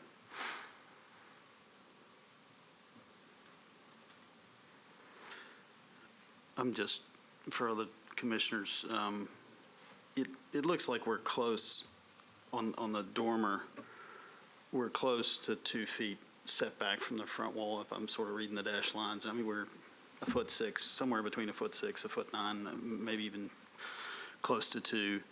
And I think coming down to, we get a window that, and I don't necessarily disagree with staff's analysis, but I think some of the other, it appears to me, in pictures and drawings can be deceiving, that those roofs, there's just more roof there to give 2 feet from the top and 2 feet from the front wall. And in this case, I don't know if it gets, if we're requiring something that's worse than what's proposed, if we get a 2-foot dormer. Can I make a clarification? The guidelines don't actually allow for front dormers. We made the argument that they might be appropriate on this form of house if they strictly follow the type of scale that you see historically. So you could always just say, you could always follow the guidelines and say no dormers on the front if that's easier. So we've actually given a little bit of a leeway there. In looking at the context, I don't know what, I didn't calculate the pitches of those other roofs, and maybe they are steeper roofs, and maybe on steeper roofs, it's appropriate to add front dormers, or more appropriate than. Could be. I worry about, in this case, if you allow it and then you change what's applied for and sort of smash it, is it good at the end of the day? But I may be giving too much quarter there. I think as the, well, I'll add, just in looking at the total, the application is total in the applicant's presentation, it is a modest addition to a very modest house in total. Now, the devil is in the details that's why we're sitting here, but I think in general terms we've seen a lot more, and we've seen locomotive 1-stories on houses that just don't. They meet the guidelines, but they certainly aren't artful or attractive sometimes at the end of the day. So this one seems to have solved it pretty well in some areas, but it's pushing beyond the limits, I think, certainly that staff are seeing in some other areas. Our concern is always that once we approve something, then we're setting some kind of precedent. So just have to be careful how we couch the recommendation or disapprove. I don't disagree. I think, somebody to hold up, well, this address, this was allowed. Well, right. It was allowed within a very modest addition. Once you do it once, it doesn't necessarily, it was considered in total. It doesn't necessarily mean it's appropriate in every location, but when you do open the door, yeah, we're just cautioned with camel steps in sometimes once the nose is in the tin. Right. Applicant, can you work with staff on these recommendations? Or are you definite that you're just not going to be able to do it? I believe the owner is open to working with staff on the dormer articulation, because everything that's being said here, if that does decrease, right, we could wind up with something that is less attractive than where we are right now, which is why we went in the direction we did. So we're open there, but on the other recommendations as far as width and height of the addition off the back, we'd like to stand strong on that. Okay. Mainly because we had a lot of initial discussion to get to this point, and I know that some time has passed, but direction seemed to have changed on us when we re-engaged. That happens when you have a new board and new recommendations. So, yeah, thank you for working with staff. Yep. Okay, commissioners? I tend to agree with Commissioner Mosley on, I think I have a tagline of telling people that, they bought a small house, they can't do a huge thing, but this is, I think, on the opposite end of that. I think this is an attractive way to do an addition. It is taller, but then again, so is a ridge raise. And it's in the back. I don't know, just that it's so far back.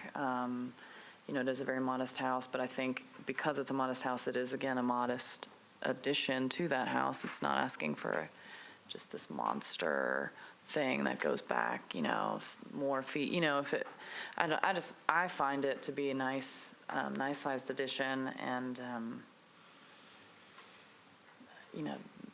that it does get taller that far back on the lot. I think to me just doesn't really cause an issue. I think it's a nice way to do this addition. The dormers, I might defer to the visions of the architects on the board for that one, but I think overall it's a nice addition. Let me just ask a question. Did we already do public hearing? Just because we've been discussing, yeah, so we were asking questions to the applicant, so a motion's not available right now. So let me open public hearing, close public hearing, and now we can make a motion or have further discussion. I actually would love some direction, because in the last couple of months, you have said that when the addition, those eave heights get taller than the building, that it has to have that inset. So if that's not the case on this one, we'll just need some direction as to how this one is different than others so that we give people good direction. Thank you, Robin. I guess as Sean said, I'm new to the commission, so would like to know from the commission just kind of historically how some of these decisions have been made. But given the distance of the addition from the front of the building, and then also just the sight lines from the street, I feel like what is proposed versus a ridge raise is more in keeping with intent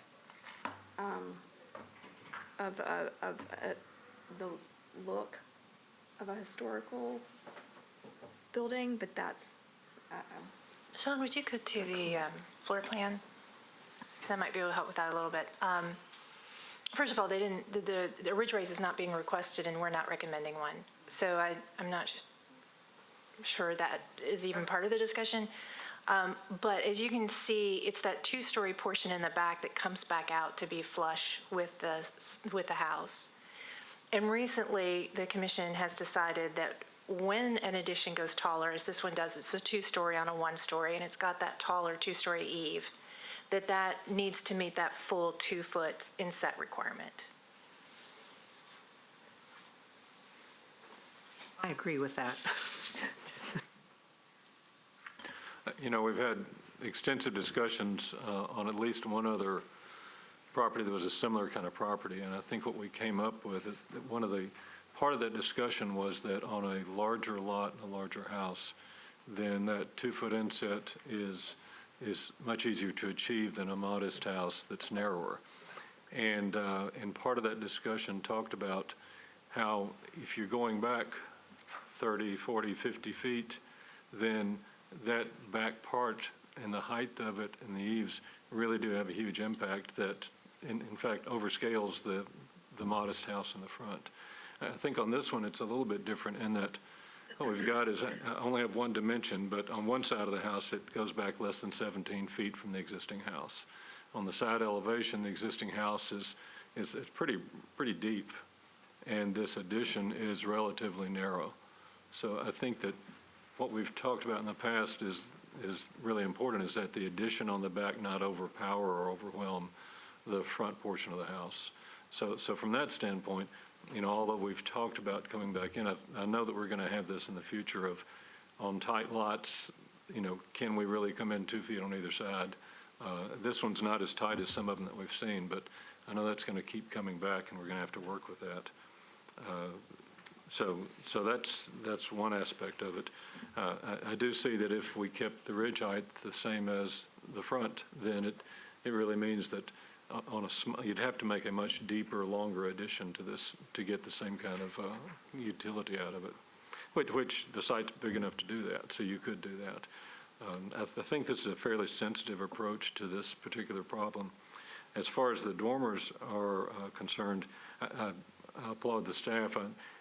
I'm one that feels like dormers a lot of times are appropriate on these types of houses, and so I think that does help with the utility of this. I do think they do come across with two perceptions for me. Number one, I love the way that the upstairs window, the glass area, mimics what's downstairs directly below it. They're lined up. They have the same window proportion and spacing. The dormers do feel a little bit overhanded. I think that they could be lightened up a little bit. They look a little heavy for this house from the front. So I think that that's probably something that staff could work with the architect on to sort of keep some of the proportion of those windows. Maybe they're a little smaller, but keep that proportion, but make the windows smaller. So those are my comments. The staff director has asked for some guidance. I'm going to fail on knowing chapter and verse on these, but I think I don't want to presume this is a summary, but trying to take bits and pieces of what many of the commissioners have said is that, in the combination of this addition being rather modest in its total lot coverage, so that would speak to certainly the guidelines as far as how much addition is going on this, the fact that it is relatively tight to the house. The two-story portion is less than half the width of the original house. Are some of those things, some of those cues that visually on another house, it may or may, that would be an individual piece and considered there, but if you're looking for something to tie this one to, because it's less than half the width of the house, or certainly appears, well, not scaled, appears less than half the width of the house, that I agree with staff's analysis that 2 stories in this case is appropriate, and I think to inset it pushes it further back and makes it more massive on the lot, and I don't know that necessarily would be an improvement. That's not to say that on another case, you start clicking them off. You got this, and you give there, and you give there, and then suddenly this thing just starts to swell up. In its total, I don't see that in this application, so I don't know that sticking or forcing the applicant to make it narrower, which then shoves more program and makes the overall addition have more lot coverage, is a requirement, or would be more in keeping with the guidelines necessarily.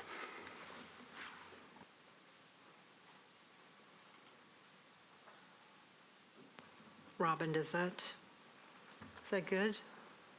More? What I'm hearing is that it's appropriate in this instance because the building is small, the lot is small, the proposed addition is very small, it's less than half the width of the house.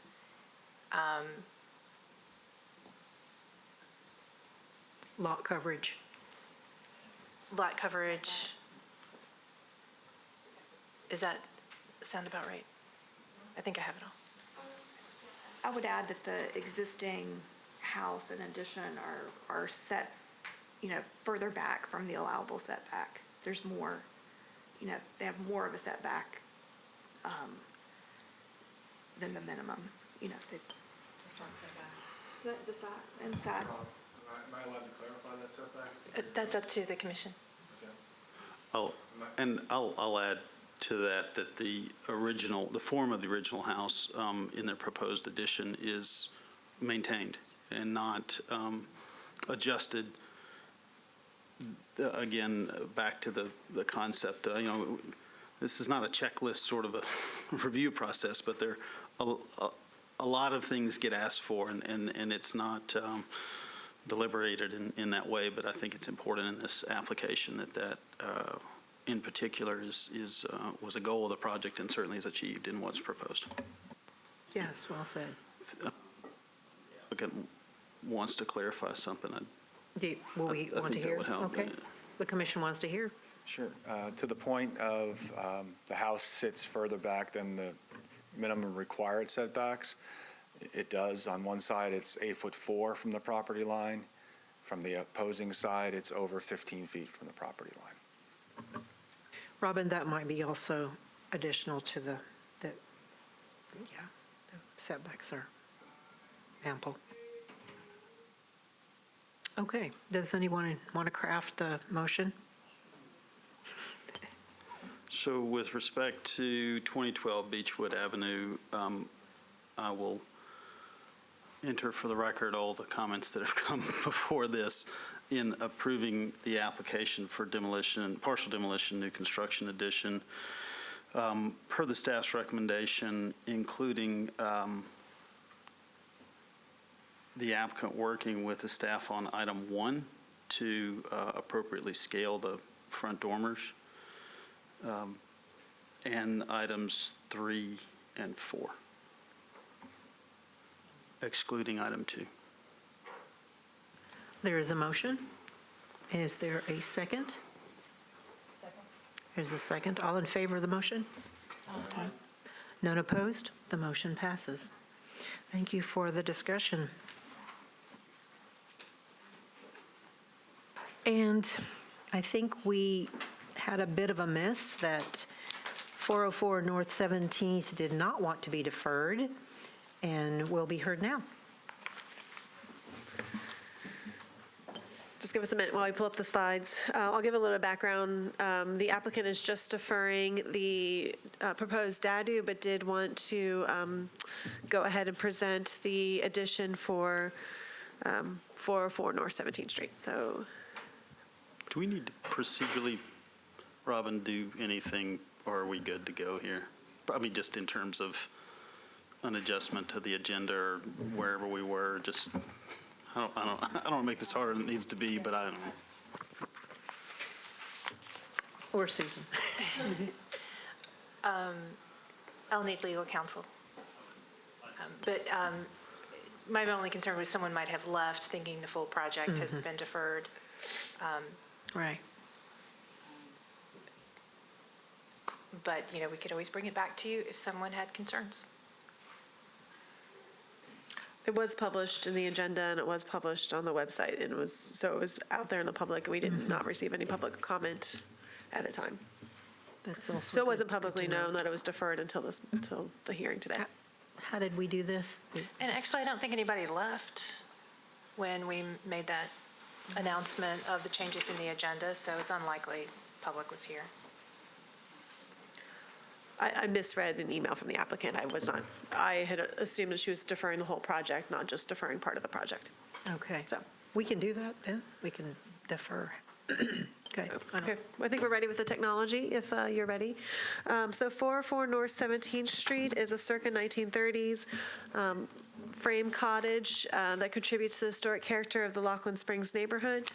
The application was originally for an addition and a DADU, but the applicant has deferred the DADU. We're just looking at the addition today. So here is the site plan. Again, we're just looking at the addition, not the DADU. The lot is fairly shallow at 128 feet. Typical lots in Laughlin Springs are between like 150 to 160, even deeper sometimes. So it is a fairly shallow lot. One of the concerns that the staff had was the space between the back of the addition and the garage. Typically, we want to see at least 20 feet. The commissioners reduced that to 10 feet when there are shallow lots. The applicant is proposing as little as 4 feet. Again, we're just looking at the addition today, but if they were to come back with the garage, we want to see a minimum of 10 feet in between the two structures. Here's the floor plan. The addition does step to be wider than the historic house. Staff does find this to be appropriate in this instance because it is a wider lot. The lot is, I can't read that. I think it's at least 60 feet or wider, if not wider than 60 feet. And the design guidelines do allow for additions to extend wider in those circumstances. Also, because the lot is shallower, having something that extends wider makes sense here. The footprint of the addition is approximately 1,196 square feet. By comparison, the house has a square footage of just 794 square feet. So this is more than doubling the footprint of the house, but the house at under 800 square feet is fairly small. So staff found that the footprint of the house is appropriate. Here's the front facade. The applicant is proposing a front porch addition, and you can see here also how the addition goes wider. Here's a photo of the house from the 1960s, likely 1968, and the 1957 Sanborn map. We didn't find any evidence that there was a wider porch than what's there now, which is just a very modest stoop. And because of that, and because it's the front of the house, staff is recommending that the porch element remain as is and not be expanded. Here is the side elevation. You can see that the addition is lower in height, which staff appreciates. It's inset appropriately, and staff finds the materials, the window pattern, roofing, roof shape, all of that meets the design guidelines. Here is the Right side elevation, again, lower in height than the historic house, true one-story, which is great to see on a true one-story house. Here is the rear facade. So before I go on to the formal recommendation, I think staff is fine with the size of the addition. Our only concern is that when you're adding in the garage element, that there's not room for the 10 feet of space in between the two structures. You're not looking at the garage today. If the garage comes back to you, we will recommend that there'll be at least 10 feet of space in between. So, and just so you know, reducing the size of the addition, if the applicant decides to do that in the future in order to accommodate the 10 feet, that would not require coming back to the commission because it's making it smaller versus making it larger. So in conclusion, staff recommends approval with the conditions that the stoop remain as is and no front porch element be added. There'll be a minimum of 10 feet between the back of the historic house and any future outbuilding. Staff approve all windows and doors and the location of HVAC. With these conditions, staff finds that project meets section 2B of the design guidelines.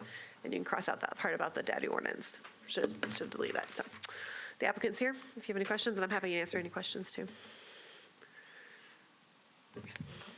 Anyone? Okay. Applicant, please. Hi, I'm Lynn Taylor, residential designer. Yeah, make sure we just strike number 2 away because I have found some closer and some other examples of how y'all have approved it differently, but we're not talking about the garage and dadu now.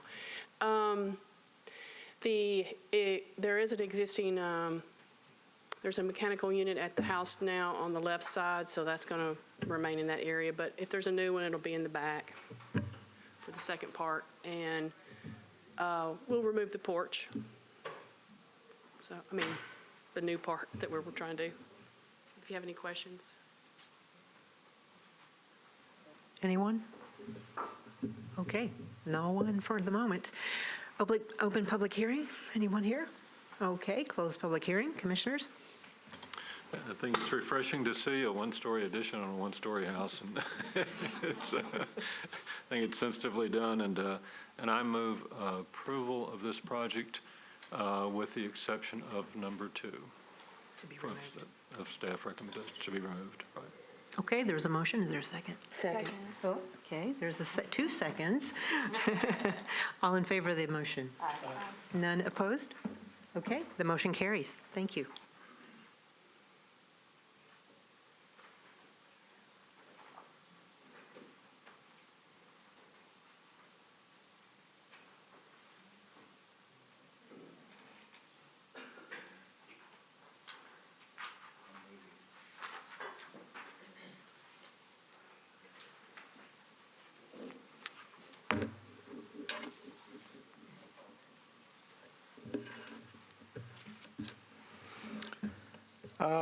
This is an application to construct a new house on a vacant lot in Germantown.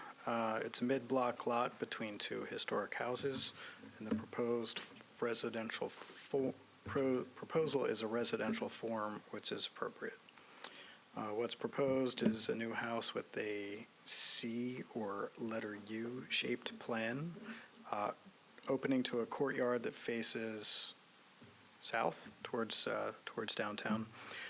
There will be a side gabled section at the front and another side gabled section at the back, with a perpendicular ridge running between the 2 gables toward the right side of the building. The front section will basically have a one-story form. It has a vaulted ceiling and some upper story storage above, so that's why you see windows in there. The rear component has more of a knee wall and a higher eave to give it more of a second story. The heights, ridge heights of 26 feet and 29 feet are within the range of historic houses nearby. It's actually roughly average of the 2 adjacent houses to either side. The width of the building is 38 feet. That's also consistent with historic houses nearby. So 29 feet on the rear, 26 on the front. The proposal has a foundation height of about 18 inches, within a couple inches of houses on either side, and staff finds that to be compatible with the historic context. The materials will be primarily brick, with cement fiber siding on that middle connector section between the two gables. The roof is standing seam metal. These materials meet the guidelines. The guidelines for new construction call for the foundation to be visually distinct from the predominant wall material. So to meet this condition or this guideline, staff recommends that there be a different foundation material. The roof form, proportion of windows meet the guidelines, and that's the rear. And back to the front, which I saved for last just because the porch, the house doesn't have a traditional front porch, at least not in the way that the houses on either side have. But staff found that what it does have is an uncovered porch deck, and then a recessed entrance, and then sort of a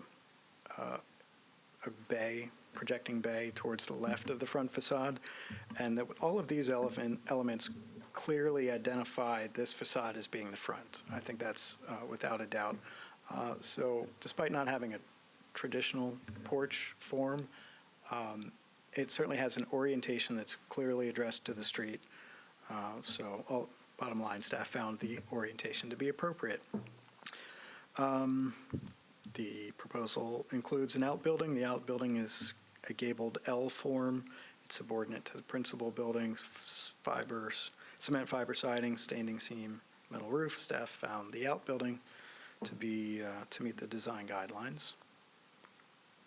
Those are, the top pictures are the houses to the left and right. Both are historic, before the turn of the century houses, Italianate style. And across the street, that two-story with the stepped Dutch parapet is actually relatively recent construction prior to the adoption of the historic overlay. Staff recommends approval of the project with the following conditions: that the finished floor height shall be consistent with the finished floor heights of the adjacent historic houses. The applicant sent something yesterday that showed what those are, 18 inches. So staff finds that one essentially satisfied. Condition 2, that the foundation line shall be distinct from the predominant exterior wall material. Staff shall approve window and door selections prior to purchase. Staff shall approve brick selection prior to purchase. Staff shall approve stone selection. Staff shall approve all appurtenances including but not limited to lighting, walkways, gutters, gates, etc., because it's a historic preservation zoning overlay. With those conditions, staff finds that this proposal meets the sections for new construction in the Germantown Historic Preservation Zoning Overlay. Thank you, Sean. Anyone?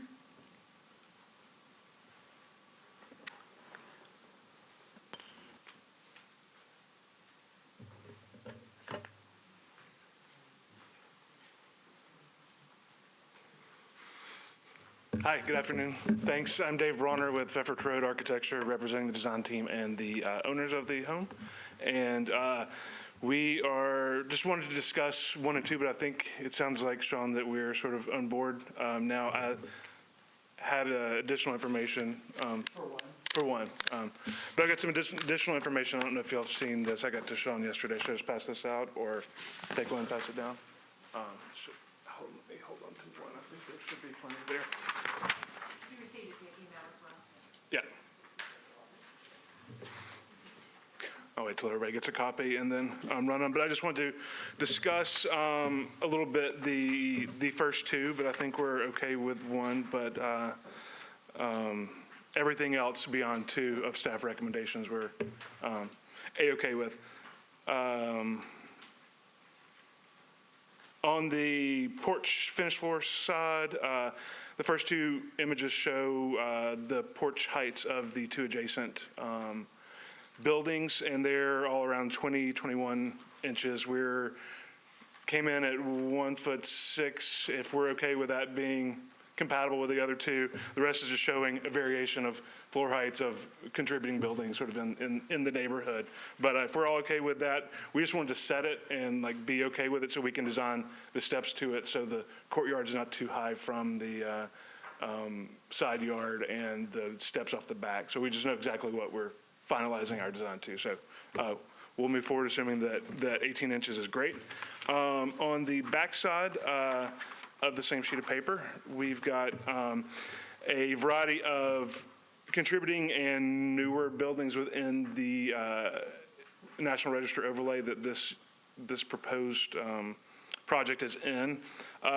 We just wanted to discuss the possibility of not changing the foundation material at the foundation line due to the architectural, more contemporary, streamlined style of this house. We would much prefer to have the masonry run down, and only the masonry areas of this building run down into the ground. There will be landscaping around it. Where we do have fiber cement or a non-masonry material, we are changing at that foundation line to the masonry material. But given the style of the architecture of this, we'd love to just continue that material down into the grade. And we've got a variety of, as I said, contributing and newer builds in the same overlay district that have that no foundation line condition here and have masonry going down the grade. Either the brick is either going down into the grade or stopping just an inch or so above the grade and changing to either CMU or foundation, stone foundation or whatever's underneath there, but no line or table there as noted. So everything else we're in agreement with, and we'll submit and work with staff with on to get approved, and just wanted to open that topic up for discussion. Thanks. Anyone have any questions for Mr. Bronner? Would, pending discussion of the backside, would a change in brick pattern or some indication of, would that be in keeping with your We've looked at doing a row lock or a soldier or something, and there are, I didn't include them here because on some other buildings in the neighborhood that are more contemporarily built, that is was tied in with the architecture of those, but with this one, we'd love to just slide right in and let the landscape deal with that transition. Sorry.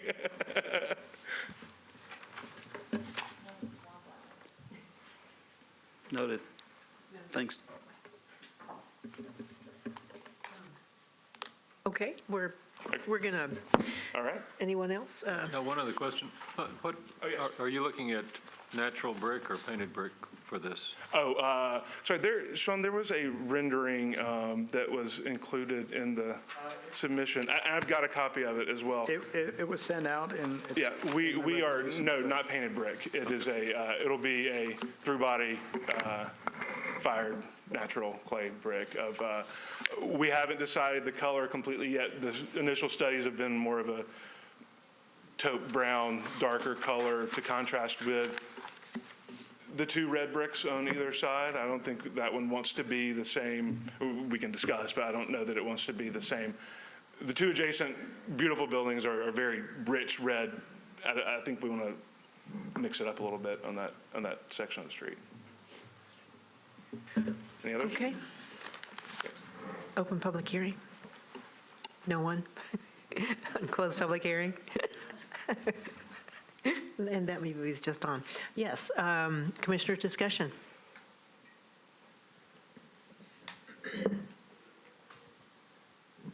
Or motion. I'm very familiar with 506 Monroe, and I think we had a similar discussion on 506, or perhaps even similar objection. Then that was You're referring actually to the house across the street? Is that what you're no, 506 Monroe. I'm talking about the brick to the grade. Okay. That cue is taken, if I'm not mistaken, from the historic house that is across the alley from it. My memory's good, but it's not great. I think that historic home is brick to grade. which is sort of how 506 Monroe happened, if you will. And that was, those houses they're built, to stratify the air, and so your spring point's a good 12 minimum, probably closer to 14 feet in the air, and I think it was a lower spring point, so to make the house more in keeping, my argument was was for that reason, but I think there are some historic examples, or at least one I know of, in the neighborhood for bricking to grade. I don't know that necessarily means it's appropriate in this condition, but there is one. I think I don't know if it'd be 504 or what the address would be, but it's certainly closer to 6th Avenue, other side of the alley from 506.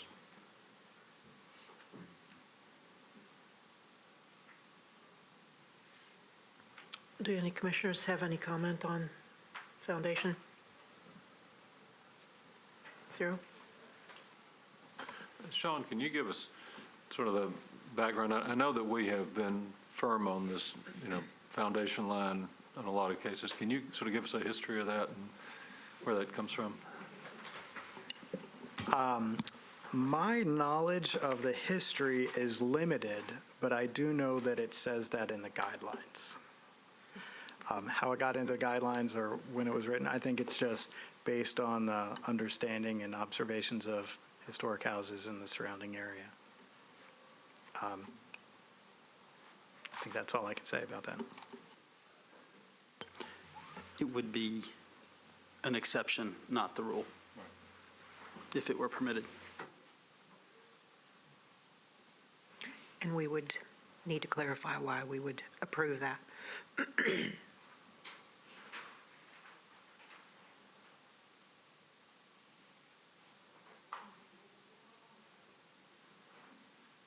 Robin, do you have any insight on that?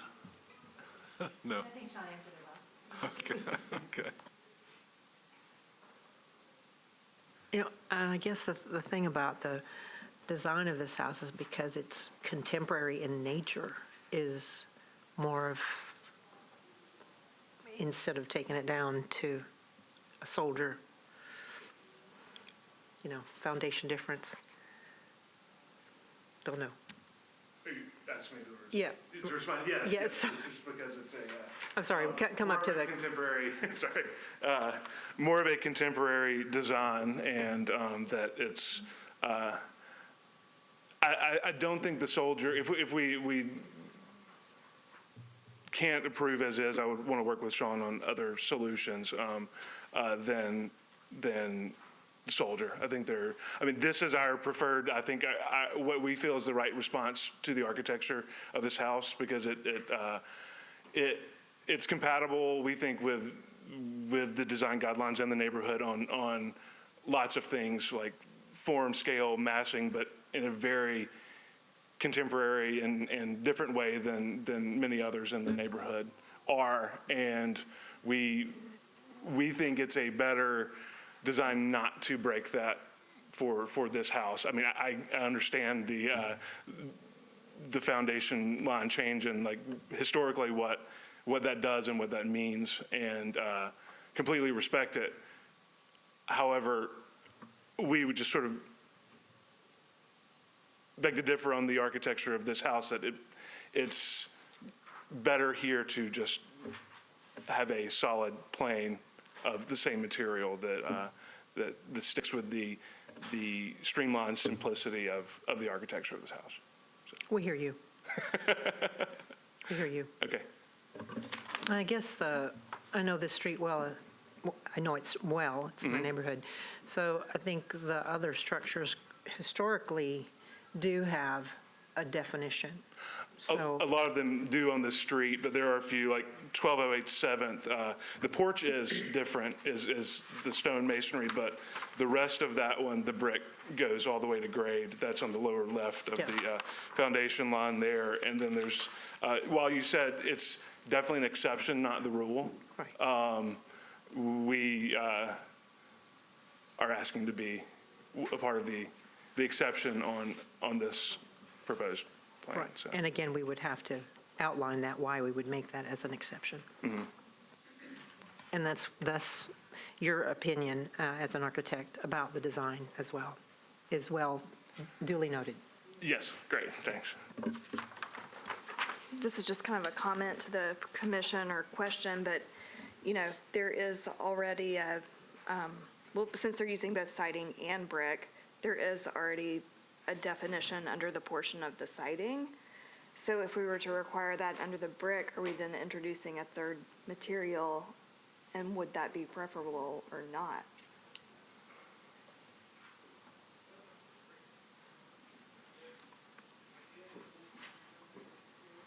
That's a good question. And personally, I mean, just the form, the size, the scale of this infill, how it relates to the surrounding houses. I'm specifically looking in the packet at the rendering of it. You know, I know the color hasn't been decided, but I generally really, that speaks to me more so than the elevations as far as seeing, you know, roof to the ground.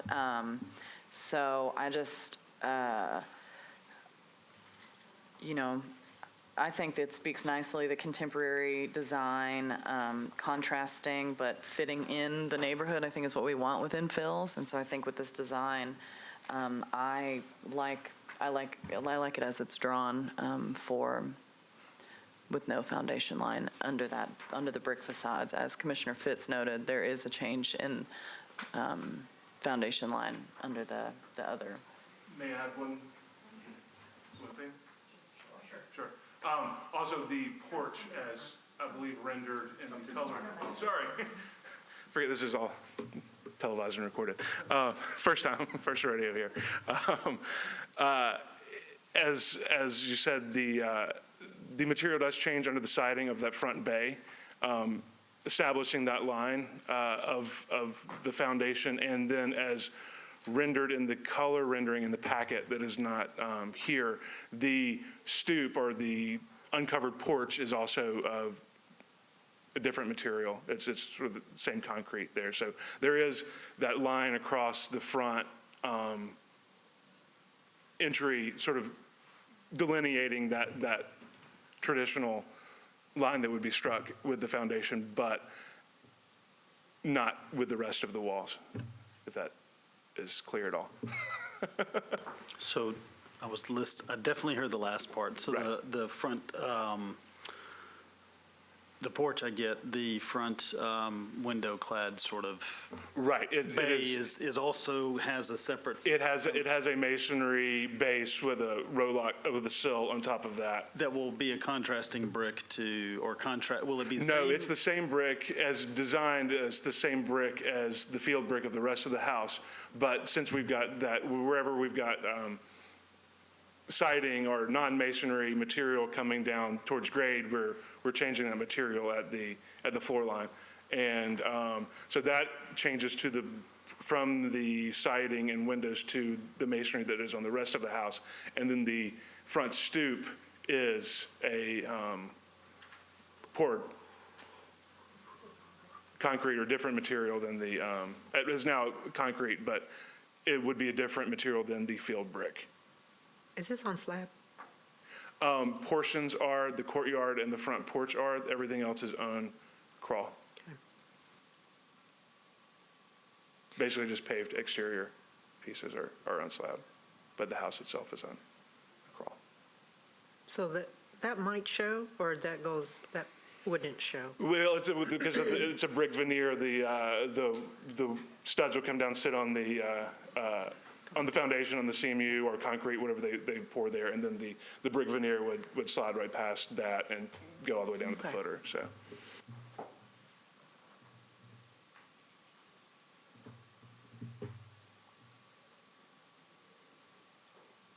So what I've heard, that maybe what everybody kind of said to tie it all in, there will be a distinct foundation on the majority of the front elevation, and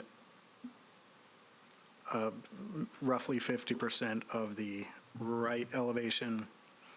The left elevation will not, but a portion of that will be the slab courtyard. Correct.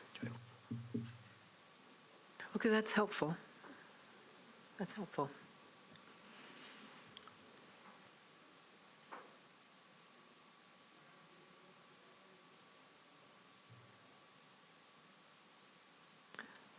Okay, is there a motion?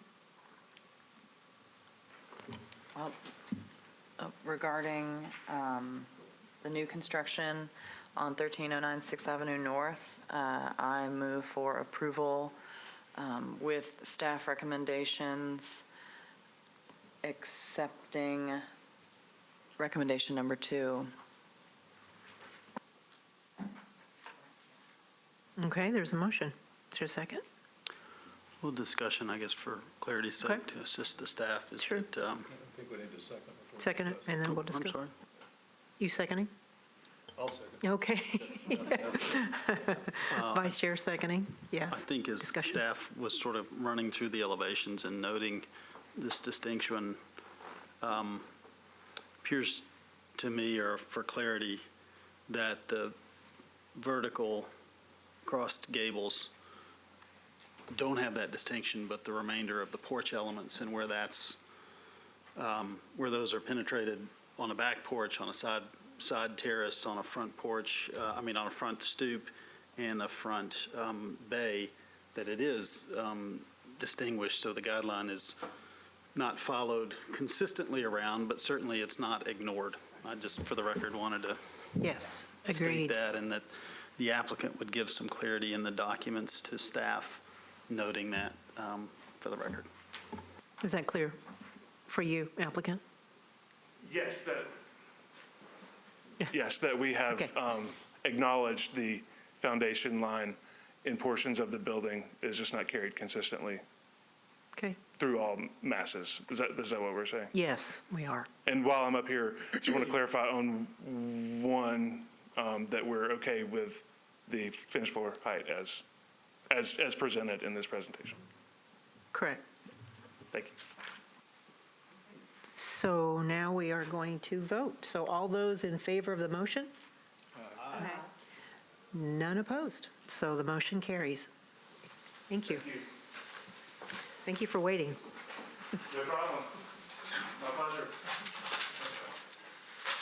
Under other business, I have just a couple of things. I wanted to give you an update on the Old House Fair, and thank you to Chairman Bell for being one of the volunteers who manned our table at the fair.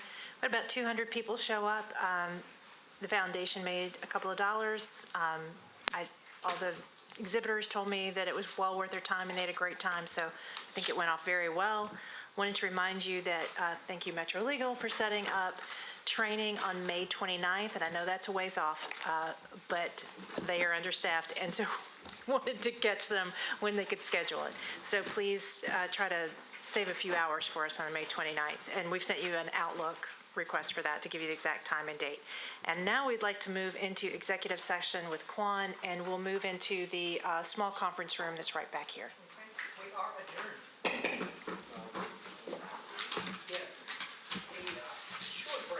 Let these people get out of here, or are they sticking around for the fun? It's up to them. Is it Paul's case?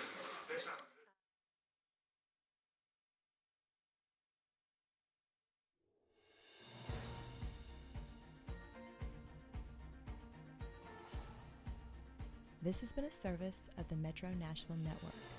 If you would like to see this presentation again, or for more information about this and other programs, visit nashville.org.